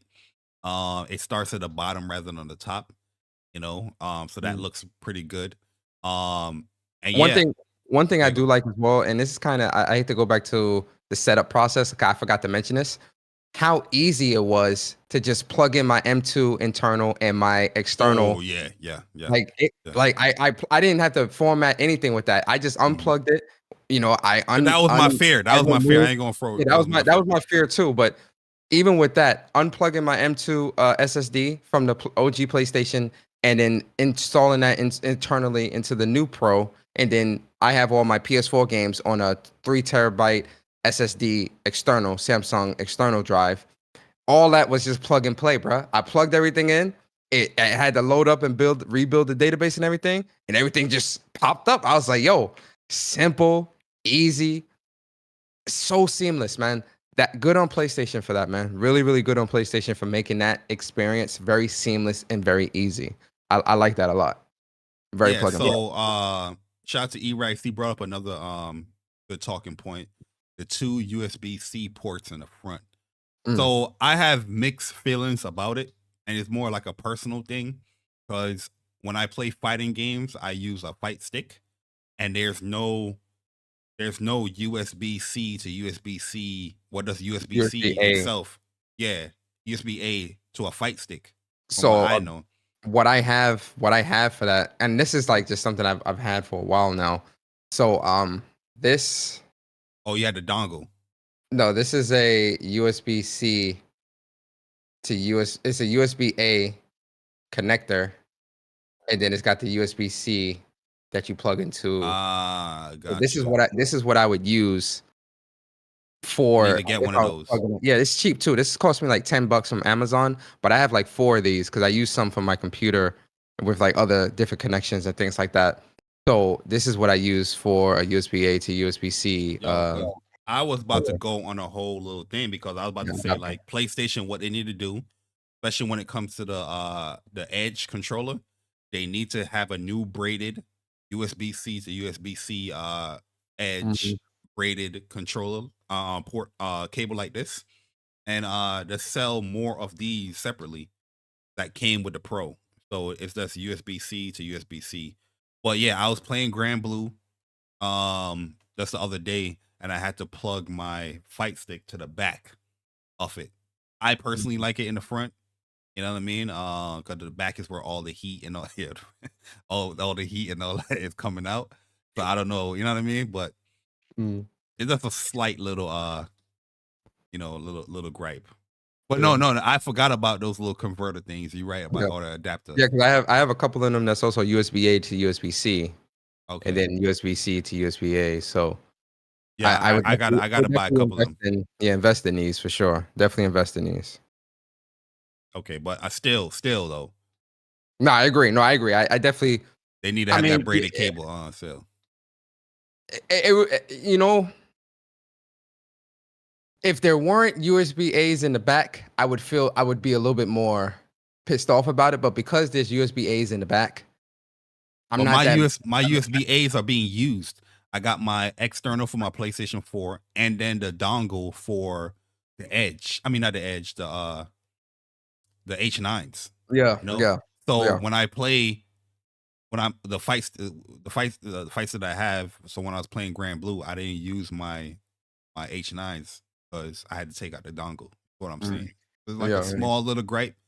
But you know, I've been to Evo where they do have the slims, and we did plug in the actual fight stick in the back. So I knew I was gonna have to go through that, but it's a little small little gripe. I'd have loved it in the front. Mm-hmm. The one negative with the I'd PS5 have and loved it in the PS5 Pro front is end. the lack of optical port. So optical ports for like sound, that's like that's analog. Like nobody's really using that no more. Most people have HDMI because they're Yeah, either plugging it into a receiver or you plug it directly. You get better sound quality through HDMI than you would through optical. I think people like the optical because when you are capturing game and you have like a party chat, you have the 2 different channels as far as like the audio and party chat. But now Yeah, but HDMI it's got the e-arc and all that stuff, which is a higher quality sound frequency. So yeah, I'm not disagreeing with that. I think people want that optical just due to that fact. Because when you do stream through a PlayStation, you won't be able to hear the party chat unless you have like a certain dongle kind of thing to get that audio out there. Well, yeah, hardware wise, I think they knocked it out of the park. That's the visuals, how small it looked. It was very surprising how small it is. Even compared to the Slim and the OG PlayStation 5. I'm just like, damn, this is the Big Bertha right here. And yeah. it's light, it's light as hell, you know what I mean? So Yo, facts. That's it. Yeah, I agree. big shout out to them on that. What is your most impressive game that you played so far? Now Most we impressive getting game. it. Yeah, we're gonna get Now to the we games getting now. into the meat and potatoes. Sip that water. Sip that water. Most impressive game so far, and granted, I haven't played every single enhanced game, right? Bari told me before the show, do not boot up Last of Us Part 2. You gonna get stuck, you gonna get sucked in. And I believe him because Last of Us is one of my favorite franchises. And I deliberately did not boot this game up because I knew, because I still need to do my New Game Plus for Part 2. And so I knew if I booted that thing up and seen that thing on my LG OLED C1 65-inch TV or even on my LG OLED monitor, I probably it'd have been a Last of Us weekend. Anyway, for me so far, the most impressive game, and I don't think this is any surprise, Bari, Final Fantasy VII Rebirth. Like the glow up from base PS5 Final Fantasy VII Rebirth to PS5 Pro. Ladies and gentlemen, I am telling you, it is a night and day difference. Like that is no exaggeration. That is no, oh, you just capping because it's no. It is a night and day difference. It's like it's incredible. Like it really is beautiful. It is absolutely beautiful. The draw distance, the backgrounds, the air, like Final Fantasy VII Rebirth is absolutely beautiful on this PlayStation 5 Pro, and that is absolutely one of the first games you should boot up. So I would say Final Fantasy VII Rebirth, and then I would say Horizon Forbidden West, and number 3. Oh, go ahead. Yo, Horizon, when I booted up Horizon, bro, my eyes had to adjust a little bit, bro. That junk was looking crazy. Yeah. But yeah, my is Rebirth. That's due to the fact that, yeah, this is a game that I put almost 400 hours in. And the image quality on performance mode definitely took a hit. But seeing the game now and just seeing how crisp, how clean it looks, don't matter if you're in the menus, the gameplay, the open world aspects, the dungeon areas, just everything now being showcased, doing the summons, the limit breaks, no drops in performance. It never had a performance issue from my experience, but just having that quality with the performance, oh my God, night and day. Spider-Man 2 as well. Looks really... Spider-Man 2 looks amazing. Like I was let's go into this and we'll break it down as far as your reasons, right? All right, so the most impressive game we have was Rebirth. So we got to bring up Rebirth. If you haven't played Final Fantasy VII Rebirth and you have a Pro, definitely go and get you the game. It is 100% worth it. You have the content, story is great, the combat is great. My favorite game this generation, my favorite game this year. And that's not even me being biased. It is what it is. It's an amazing game. And that's with the Pro, it does that game so much justice. But let's give our top 3 games visually with the Pro enhancements that you have played. And why is it in your top 3? Rebirth, we already know that's the most impressive that we listed. We don't have to say that no more. But what's your top 3? Okay, so outside of Rebirth, top 3 for me so far, and this is just personally, just from what I've personally played. I haven't touched every single enhanced game yet, but Horizon Forbidden West, which is already one of the most beautiful games out right now. Forbidden West on the Pro, it's a beautiful game, right? On the Pro, I just feel like the image is just even that much more sharper, right? Because the frames, the performance, the image quality on a base PS5, all of that is really good already. But I just feel like on a Pro, it takes it just up another notch or two, and it's noticeable, right? So especially if you're playing on an OLED, big screen TV, or even on a monitor, you're definitely going to notice that. So that's going to be the first one. The second one for me, Hogwarts Legacy, right? I've been playing that pretty hardcore as well the past couple days, and I've been playing. I tried out the quality ray tracing mode. Looks beautiful, looks really good. But what really blew me away, Bari, is that high frame rate performance mode, right? I believe it's playing at like 100 frames per second or something like that. Or I know it's above 60 for sure.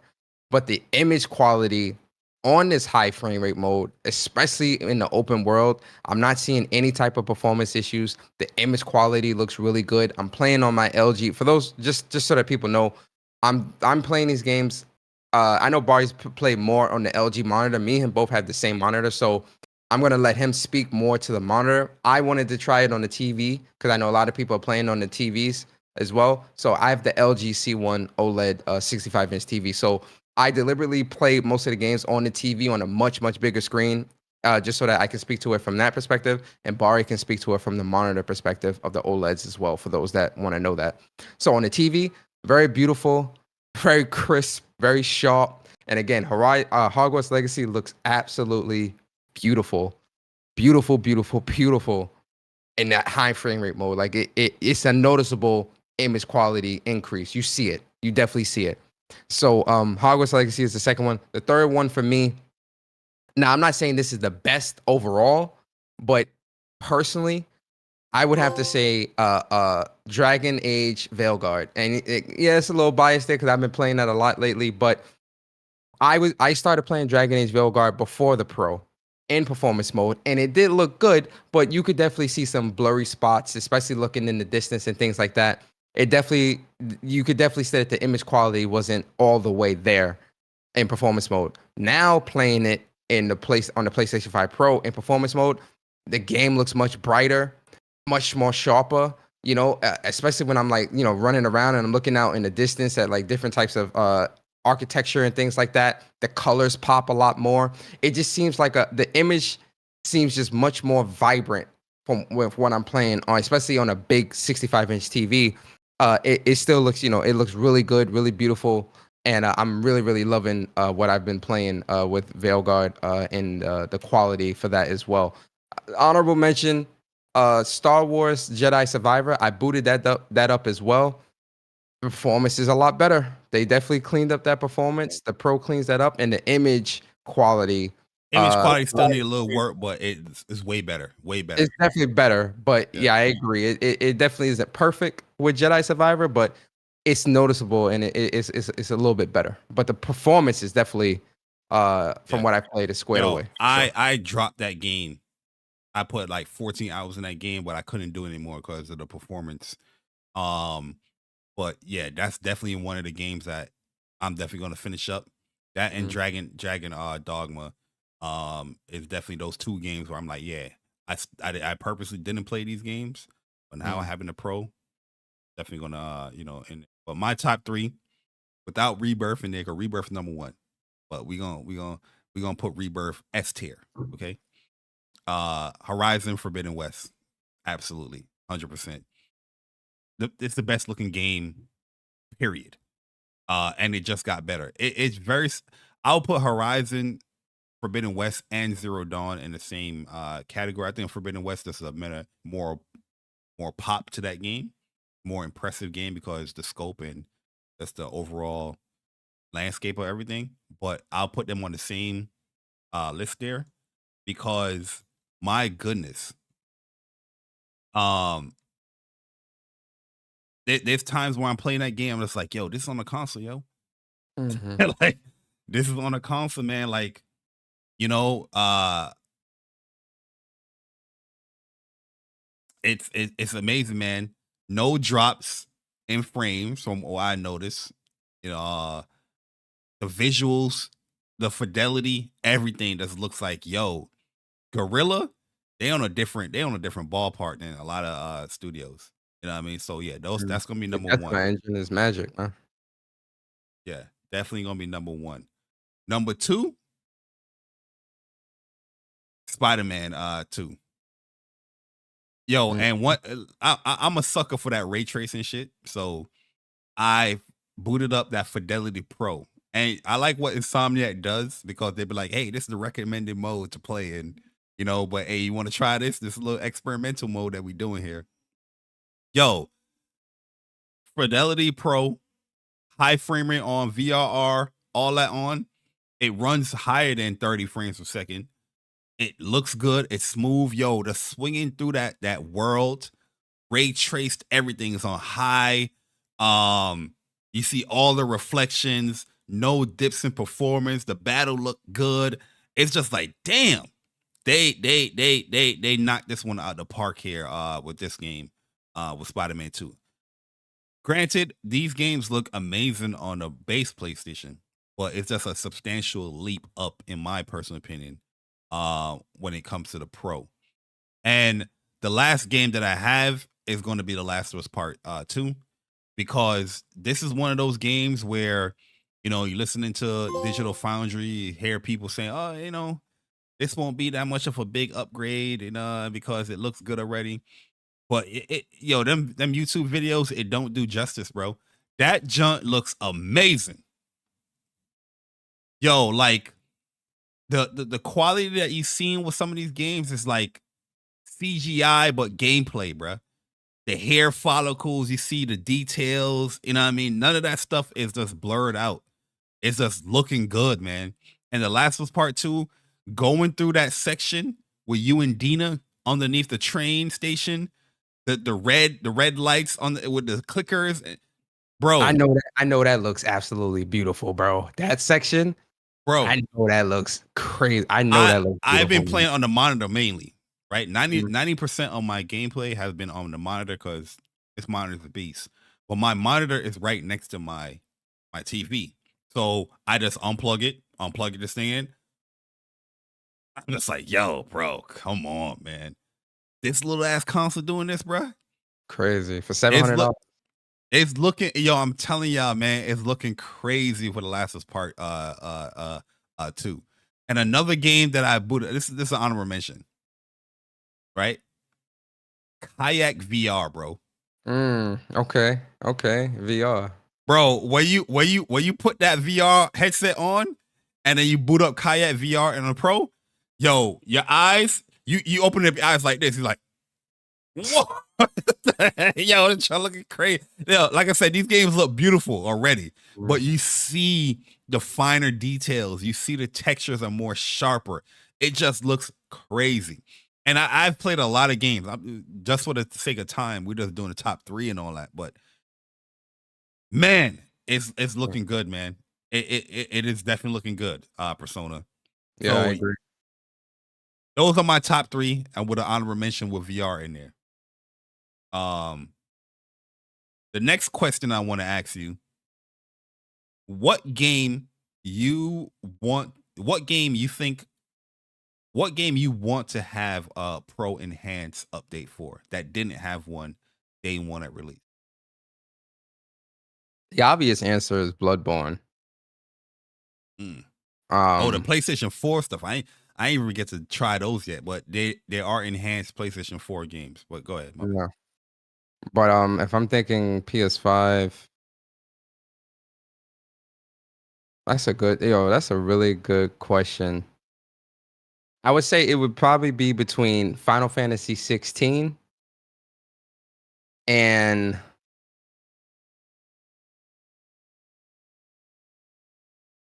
I'm gonna say 16. That's I'm a gonna good say yeah. 16. Yeah, I'm gonna say 16. I agree with 16. Definitely should. Yo, don't get it twisted too. I think that Stellar Blade is one of the top. Yeah, my fault. Returnal, and yeah, Returnal. I forgot about that. Stellar Blade is one of the top games as well on the Pro. It looks amazing on that Pro mode. Oh, you know what I mean? Don't get it twisted on that. 3. Yeah, yo, you know what they did with Stellar Blade, because they added that new update where the physics and everything is more realistic. There's no more blurriness on Eve in performance if you're playing on performance. Mm-hmm. All of the quality from the 4K mode, 30 frames per second, is right there in that Pro mode, bro. It looks phenomenal. That might be up there as well with The Last of Us, in my personal opinion. Yeah, Stellar Blade looks incredible. Yeah, Stellar Blade looks incredible. But yeah, I would say Final Fantasy 16 and Returnal, especially Returnal, man. Yeah. For me, I agree with you with those, but for me, I'm going to say Black Myth, Wukong, and Astrobot. I'm very surprised that those two, especially with the success of the games, not having a Pro Enhance update day one was disappointing. Black Myth, it does run more stable though, from what I looked at on my monitor, because you can look at the hertz and then you can look at the frame rate counter on the top. It was like way more stable. I was going through a whole bunch of stuff. I was doing boss fights. It barely dropped.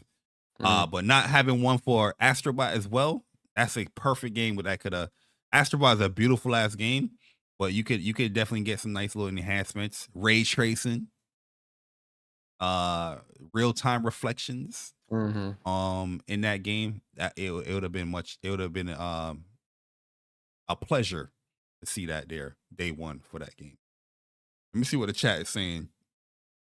Returnal, a lot of people agree with you on that. Oh, Ghost of Tsushima. Yeah. That would be a good one too. And Ghost of Tsushima looks absolutely beautiful. So yeah, having that PSSR and all that would definitely be good. Oh, Armor Core? Yeah. Armor Core would be a good one. 16, I see people say Returnal. Yeah, Returnal seems like to be a very popular. Loco Wisdom said Wukong as well, yeah. Yeah, Wukong, Days Gone, that's PS4, but that'd be good too. Yeah.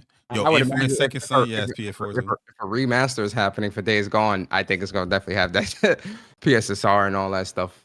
Oh, one game that is like, I feel like this is a PlayStation 5 Pro exclusive on the console side because we know it's on PC. But Until Dawn, night and day, not like visually, but performance wise, way smoother. Oh my god, that pro mode that they added on there, that is built for, or the performance mode that is built for the pro, bro. That is built for the pro. Let me ask you a question. This is a bit of a controversial question. I don't know if you have this in the list of questions, but I'm gonna ask it anyway. So it's been about 3 days now since you've had the PlayStation 5 Pro. Looking at your experience with it so far and what you've played and how in the games that you've experienced, is the $700 price tag warranted for you? Hold up, we gonna get there. Oh, all right, my fault. I see, I'm getting ahead. Don't kick my shins. I'm getting ahead. My fault. Don't kick my shins. The worth question is the second to last. All right, my fault. Don't kick my shins. But we're on the same page. All right. Don't kick my shins. You know what I mean?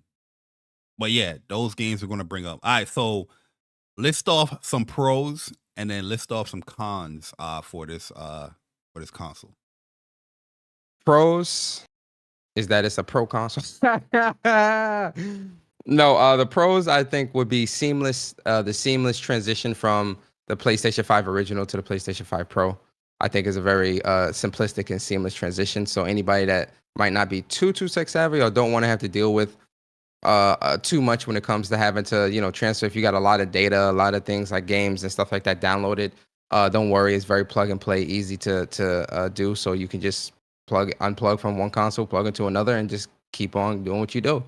Another thing I do like is that the list of games that they are offering when it comes to the PlayStation 5 Pro enhancements. Originally they said about 50 or 60, and now we're seeing that it's actually about 100. Right. So I do think that one of the pros that it has going for it is that there is a nice mixture of PlayStation 5 Pro enhanced games that do appeal to a wider audience of people. Right. So there's something there for everybody, both first party and third party, that I think a lot of people can get into and entice people to want to see what's up, especially with Call of Duty Black Ops 6 now being added to the list of PlayStation 5 Pro enhanced games.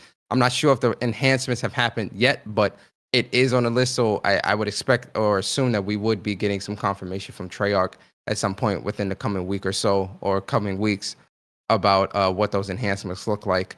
But there's something there for everybody, and I do think it's a nice list to start, right? And obviously, moving forward, another pro I would say is the fact that the games are definitely boosted, like the boost feature. Because I did try PS4 games. The PS4 game that I tried was Oninaki, which is a really cool action RPG, right? And I did notice that the frame, it boosted the game, the VRR and all that stuff. It didn't look as stuttery playing at 30 frames. It's not at a full 60, but it looked a little bit smoother from what I was playing on the TV. So I think the boost feature definitely has some potential for those that might want to go back to their PlayStation 4 library and play those PlayStation 4 games as well. Another pro would be that I do like the fact that the image quality with the AI upscaling, especially if this is really going to be taken advantage of for the PlayStation 5 first party, and I think for third party, this is definitely a feature that's really going to, I think, change how we experience games on PlayStation with this dedicated AI upscaling technology. Yeah.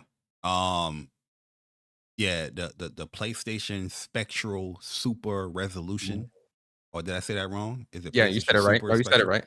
Super Okay. spectral or spectral no, super spectral resolution, I think. Yeah. Yeah, so I probably mixed it up there, but Okay. it is definitely a game changer.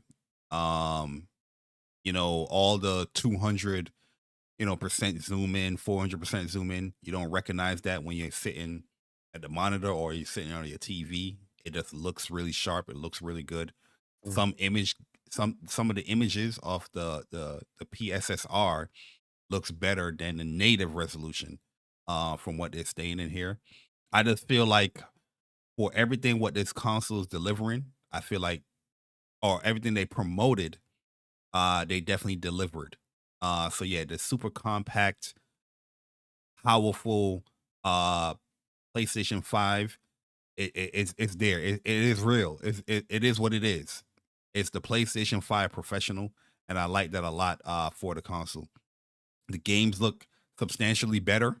There are games where I feel like it could need a little bit more polish or a little bit more work as far as what it can do with the PSSR, or just using the brute force of the console.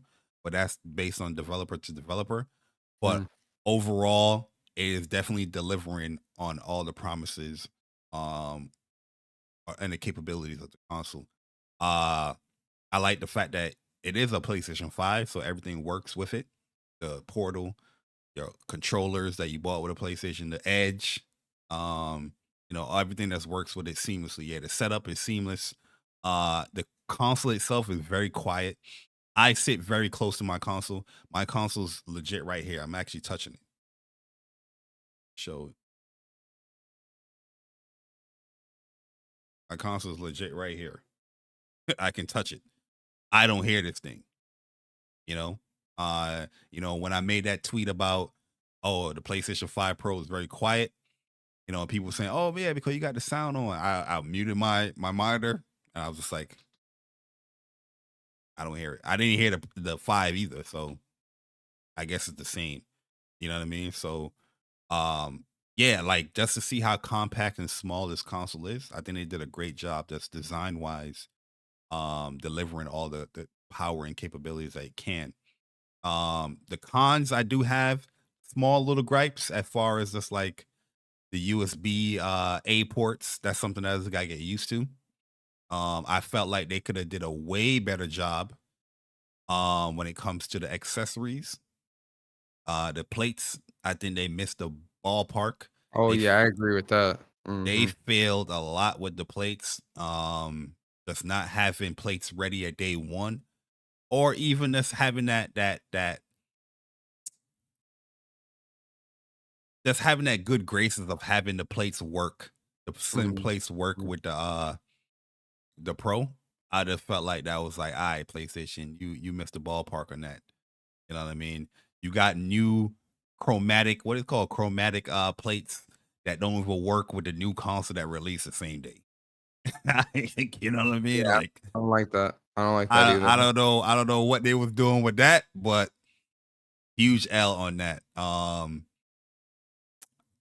But yeah, that's mainly, like I said, the small little gripes as far as like the little indent in the front. I just wish it had the little original curve that it had in there, but that's just a little small I little think gripes another I have. gripe is that, like, real talk, I'm actually don't like the fact that all of PlayStation's first party titles that have released on PS5 aren't PS5 Pro enhanced, like Returnal, Yeah, yeah, yeah, yeah, things like that. Ghost of Tsushima, Director's Cut, Death Stranding 2, Director's Cut. Like, there's notable games that are here that released on PS5 that aren't PS5 Pro enhanced. I feel like it would have been, and I'm pretty sure those will probably come down the pipeline at some point. But I would have liked at least all of PlayStation's first party titles that have released on the PlayStation 5 since the start of this generation would have been PS5 Pro enhanced. That'd have been good. yeah. I agree with that. I wish even more VR titles as well would have been lifted in there. Um, Mhm. because you are getting that noticeable difference. I do feel that PlayStation should have had a video listing and detailing the games there, or just even have a walkthrough of like, hey, here's noticeable differences here. Selling the console. But yeah, overall, mostly positive thoughts and opinions when it comes to the Pro. I don't really have too much cons. The cons are there. We did list them out. But when it comes to the price, Persona, is this console worth it? And who is it for? Talk to me. Well, Jay Barry, that's a great question. For me personally, this is just my opinion. This is just how I personally feel. I do think that I am happy as of right now with the purchase of my PlayStation 5 Pro. I do think that the $700 price tag is definitely was worth it to me, and I definitely am getting a higher level. I'm definitely somebody that is looking for a higher level console gaming experience, and I do think that PlayStation 5 Pro does a good job doing that. So for me personally, I do think the $700 price tag, the price is worth it. Now, who is this for? It's what I've been saying from the beginning. I do not think, and listen, I do think that people that might be apprehensive about the PlayStation 5 Pro because of that $700 price tag, that's your prerogative, and I can't argue against that. I think, I agree. Fine. But who is this console for? This console is for anybody that is looking to get a higher level gaming experience within a console space. As of right now, the PlayStation 5 Pro is the only way that you'll be able to get that higher level gaming experience with better resolution, better performance, minimal compromises with having to choose between higher frames or higher image quality. And some of the biggest games that have released this generation are Pro enhanced, will continue to be Pro enhanced. And so if you're looking for that high level experience within the console space, then the PS5 Pro is for you. Yeah. I personally feel like the price of the console is 100% worth it. I haven't had that feeling where I was like, damn, I spent $700 for this and it's not delivering on all the aspects that they marketed or promoted. I feel like everything that they marketed and promoted, they have hit it. They have hit the nail on the coffin. The visuals look better. The ray tracing looks better. The performance is better. The 2 terabytes Eternal is very nice. The dedicated memory too for the OS and all that makes That's this one thing PlayStation Store on we PlayStation so much noticed. better. Mhm. Yeah, like even the store, everything loads up faster. When sometimes when you want to load, when you go to like your storage and you go into like the SSD or the internal, it will take a time to read all that. It does that much snappier. But these things could be just because it's new. I don't know. Maybe in when we have the console much longer, that stuff will change. But so far, everything is snappier. Oh yeah, back to my cons too. I don't see any reason why activity cards are gone. Oh yeah. You know what I I mean? remember you Like, telling me like through the setup they had the activity tutorial as well. yo, yes, they had it through the setup. They had the tutorial for the activity cards, but there's no activity cards. Very lazy, not updating that. And I see no need of why you took that away from the console, because that would have been such a great addition, or just it'd have been great to have that there with the speed and all that, or the console. You know what I mean? Like playing some of these games, going back and forth to some of these games. Every single time we boot up now, we got to go to the initial boot. It would have been dope to have that activity card. Oh, let me go right back to the side mission that I was doing here with the Pro. I don't know what PlayStation is thinking with that. I don't care what nobody say about freeing up resources. Bullshit. Put that shit back on the fucking console. Sorry. Put it back on the console. Y'all are tripping. I don't care if 10% of PlayStation fans was using that joint. I was part of that 10%. Put it back on the goddamn console. Especially that the fact that we are going back to a lot of these games. Some of these games we already completed. It'd have been dope to have these activity cards to just go to sections right away easily. But back to the if it's worth it in the price. I do feel like the stand should have came with a console as well. As far as the premium experience, it should have had the stand included in there. I know it has the little I don't know what to call them things, the little plastic little things, but nah, it should have had a vertical stand in there, in my personal opinion, for the $700. But do I think the $700 is worth it? Absolutely. Because this console is delivering on all aspects they have noted. And it is blowing my expectation out the window with some of it. Because I knew some of these stuff would look good. It would look better. But some of these games look substantially better. Way better. Performing better. Now you have a new fresh paint on some of these games. You just want to do a new playthrough of this. You know what I mean? So the PlayStation 5 is $500. And if you just want a much, much better PlayStation 5 for $250 more or something like that, I think it's worth it, in my personal opinion. Also, who is this console for? I think this console is perfect for anyone that is an enthusiast of PlayStation, that's into the ecosystem, that you don't really divulge or dabble into other platforms like that. But if you're somebody that's cemented within the PlayStation ecosystem, this console is for you. Also, if you're somebody that is new coming into PlayStation, I feel like if you don't have a PlayStation and you're thinking about getting into PlayStation, this is the perfect console for you to buy, because you're getting the best of the best in here. If you're not really into graphics and you're not into I think everybody's into actual stable performance, which the PlayStation 5 does deliver on that. But if you just want more of everything the PlayStation 5 can deliver, this is a perfect starting opportunity for you. So like anybody that's coming into PlayStation, I would highly recommend the PlayStation 5 Pro to them. You're gonna spend more, but in my opinion, you're getting the best of the best from that. All right, Persona. So we asked the chat,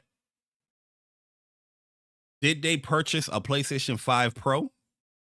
And out of 338 votes, 63% said yes, and 36% said no.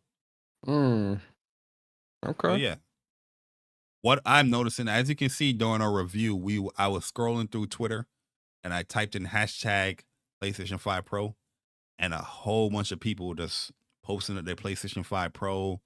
When they got it, they unboxed it, they posting the game. So it's definitely cool to see the community come together, posting out their consoles, enjoying what they purchased. I think the reception of everyone that have purchased a Pro is mostly positive.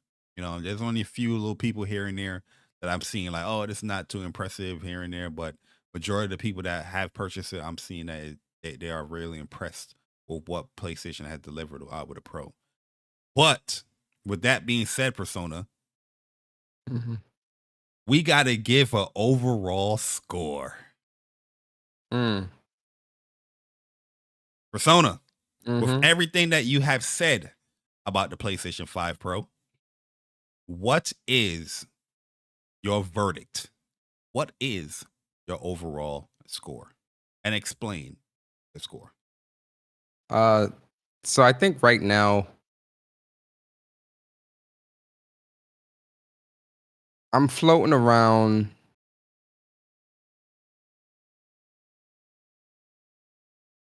that boy. It's only been 3 days, Barry. It's only been 3 days. But I see the potential, and I see what this console can really do if developers take advantage of everything. I'm gonna give it a 9 out of 10. And the reason why I'm gonna give it a 9 out of 10 is because all the games that I've experienced so far have definitely been. I've definitely seen a noticeable difference within those games for the better, and um, it's giving it. I feel like the Pro is breathing new life into some of these games with the performance and the image, higher image quality and things like that that we can experience. When it comes to the design of the console, I really like it. Very sleek, very light. When it comes to the user experience with the UI, is definitely well improved. The 2 terabytes that I'm internal, which I'm going to use strictly for media, I love that.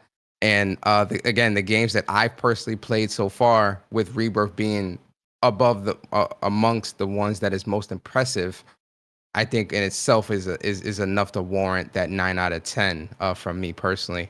Um, so yeah, I'm happy. El Persona. And then again, the potential for the future. Imagine Ghost of Yote. Imagine Wolverine running on the Pro. Imagine, whatever games PlayStation's got cooking. Metal Gear Metal Solid. Gear Solid, Snake Eater, or Delta. Imagine GTA 6. Imagine, uh, uh, I'm drawing a blank. Blue Point's next game. Just the possibilities with this Pro and the PSSR technology, it just excites me to see how developers, both first, second, and third party, are going to take advantage of the technology and take advantage of the extra power and the capabilities within the Pro. And I'm happy. So yeah, 9 out of 10. Yeah, my official score as well is a 9 out of 10. That's due to the fact that I feel like the premium experience as far as the unboxing and not including the actual stand, I feel like they failed on that aspect. Also, the plates, not having any accessories available day one, or not having the slim plates work with the Pro, I feel like that was a huge letdown as well. Um, the biggest issue for me though is, like you said earlier, not all games that came out on the PlayStation 5, especially from first party, are Pro enhanced. But the overall experience that I have with everything that is Pro enhanced is amazing. These are games that we have platinumed, we have put hundreds of hours into, and the fact that we can boot these games up and it's just like, wow, I want to replay this again. Let me go on my third playthrough, my fourth playthrough. That's due to the performance and the visuals. Now you have a new experience, not a new experience as far as gameplay, but a new experience as far as the visuals and fidelity. I want to experience that now with a full playthrough of these games. I feel like they have hit all their aspects of their marketing, the GPU, the ray tracing, the better performance, the better fidelity, the ease of use when it comes to just labeling what the Pro modes can do, the detail, the description of them, giving that choice, and yet eliminating majority of that choice of like the fidelity with performance. They have nailed that, and that is why I'm rating it so high. Yeah, there's aspects I feel like they can definitely tweak, and those things can definitely be tweaked in the future. So I'm not really dinging it so super hard on that. But the future does look very bright with PlayStation with this console out on the market. Because yeah, the future games are definitely going to be running and looking better on the Pro. And the fact that you have those options to choose now, I just think it looks really good for PlayStation. So yeah, I'm giving it a 9 out of 10.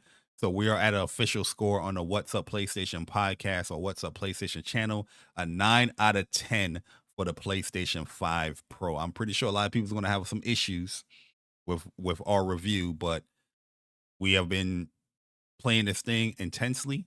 A lot of games. I'm gonna play it right after this. Yeah, pretty much, yeah. But yeah, I really enjoy the Pro. I enjoy the Pro so much that I put the digital one in my living room, but I ain't even turn. I don't even think I'm gonna use that joint. I'm gonna keep it a stat, bro. Just seeing these games, the raw power of some of these stuff is just like, I don't know if I want to boot up the OG PlayStation. You know what I mean? But yeah, I really enjoy the console. I really like it a lot. I feel like PlayStation did a great job hardware wise, and just the visuals and the how sleek and slim it is, and how light it is to have all that power. Really, really good, man. So yeah, I'm really high on the PlayStation 5 Pro, and yeah, 9 out of 10 for the What's Up PlayStation crew. Yes, All right, sir. so yeah, that is our review for the PlayStation 5 Pro. Let us know your thoughts in the comment section after this video is published. Let us know your thoughts on, Spotify, Apple Podcasts, Google Podcasts. Let us know, man. We're definitely down to have that discussion, or even if you don't agree with us, let us know, or in detail, let us know your thoughts on why you think we're wrong, or you have a difference of an opinion. Well, we got some memberships that we missed here. So shout out to Blue Mustang, becoming a WUPS Nation member. You appreciate it. Also shout out to Jay Wright for 30 months of being a WUPS Nation member. Say it's coming. Laugh out loud. Kyle War, shout out to Kyle to becoming a member of the WUPS Nation. We appreciate it. Emmanuel A1, shout out to Emmanuel A1, man. He says salute to y'all good brothers. I caught last week's show, and I was surprised y'all actually had good content. I'm not too familiar with Persona, and his weight loss inspired me to get back into the gym.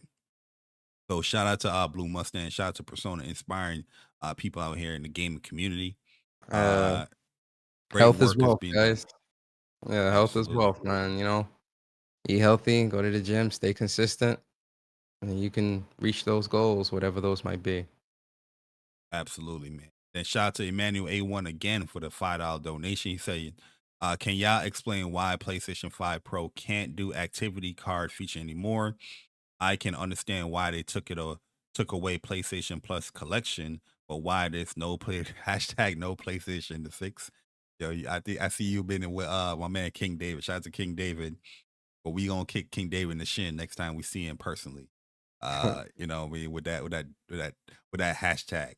But as far as the activity cards, that's something that they just took away from the base PlayStation, and that's the Pro doesn't have it because of the new update. So I don't know why they did that. Personally, I don't know why they haven't explained none of that. But in my opinion, it doesn't make any sense of them taking away. They still haven't explained it either. Like we Yeah, still don't know why. doesn't make And we any sense probably taking away. and we'll probably never know, honestly. Just keep moving. Like nothing's happened. Yep. According to the PlayStation Nation, it's not a big deal.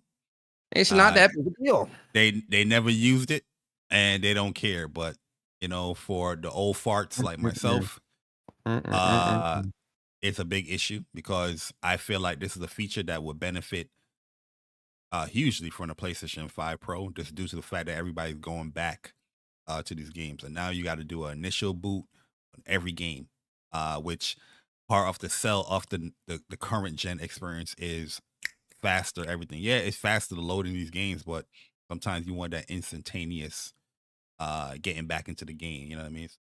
I don't know, but that's just my thoughts and opinion of I guess of a PlayStation fan, whatnot. But yeah, if you made it this far in the show, here is your platinum trophy. Here's the PlayStation 5 Pro version. Here's the PlayStation 4 version, because PlayStation ain't done with that thing yet. And if you did enjoy the show, let us know in the comment sections. Hopefully you did. You hitting the like button. I see 120 likes already. Fire. We appreciate all the super chats, all the new members, all the people are resubbing to the memberships. Just remember that next month in December, we will be doing our WUPS giveaways that we do twice a year for our members and subscribers that definitely show support here on the channel. And when me and Persona do a giveaway, we do giveaways. Giveaway. You know what I mean? But yeah, Persona. Yes, sir. Hit us with your outro. Let the people know what's going on with ya. Yeah, man. So for me, man, first off, big shout out to the WUPS Nation members. the WUPS Nation subscribers and the people finding our channel for the first time. We really do appreciate you guys coming through, rocking out with us, rocking out with What's Up PlayStation Podcast. We do hope everybody enjoyed the show and spending your Saturday morning to late morning to early afternoon with the WUPS boys, man. You know, it's always a good time here. This was episode 176. And as for me, guys, listen, I'm gaming heavy this weekend. I'm on vacation, right? One day's a holiday. Your boy's gaming up heavy. I'm trying to get through some of these games, Dragon Age, and Hogwarts Legacy, and just trying to get some platinums and do some things. So we gaming a lot this weekend. Probably not gonna do a COD Sunday tomorrow. I'm gonna be honest, because I do want to get through some of these other games. And COD, I put a lot of time into COD since the release. I do want to refocus my time to some of these RPGs and get these RPGs out the way. But going into next week, I am going to be talking a little bit more extensively about the PlayStation 5 Pro, streaming as well. I am going to stream and do some live impressions of some games. We just play a bunch of different games. And if anybody that might be on the fence, want to ask some questions and things like that, I could definitely answer those questions and we can kind of, have a cool conversation and whatnot. So that'll probably happen later, much later in the week, next week. But yeah, that's really it, man. We do appreciate you guys. And yeah, that's it. Yeah, man. Once again, we appreciate everyone. Thank you. Hopefully you enjoy the show. We are definitely testing out some different layouts. As you can see here, we have the What's Up PlayStation review layout here. But we'll definitely dibble and dabble, have that conversation as far as like how we're gonna be mixing between. Yo, what's up? No. Mix between these layouts or whatnot. But yeah, man. I'm gaming, man. So I will have a video out for the PlayStation 5 Pro as far as just like all the differences between the games and whatnot, highlighting and showcasing that stuff. So that be on the lookout for that video very soon. But yeah, other than that, I'm gaming. We got a lot of work to be done.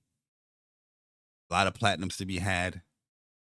And don't worry, my account will still be private. But yeah, man, hopefully y'all enjoy the show. If you did, hit the like button. If you really, really enjoyed it, subscribe. And hopefully you enjoy your stay here at What's Up PlayStation. But this is episode 176. And it's in the books, and we close with Persona. Yo, always remember, guys, man, What's Up PlayStation Podcast is a podcast for the community, by the community. And actually, next Saturday, there isn't going to be a show because I have some personal stuff that I have to handle next weekend. So it's not going to be a show on Saturday. So, yeah, that's something to mull over as well. But the following Saturday, we will be back with What's Up PlayStation Podcast. It's a weird time of year, guys, because holiday and family and all this other stuff. It's just some family stuff that I got to deal with next weekend. So there won't be a show. We can't do a show next Saturday, but me and Barry will definitely be back that following Saturday. So yeah, we appreciate y'all. But yeah, like I said, always remember, guys, What's Up PlayStation Podcast is a podcast for the community, by the community. And we'll see you guys next time, same place, same crew, the WUPS crew. And we out, guys. Peace. Later.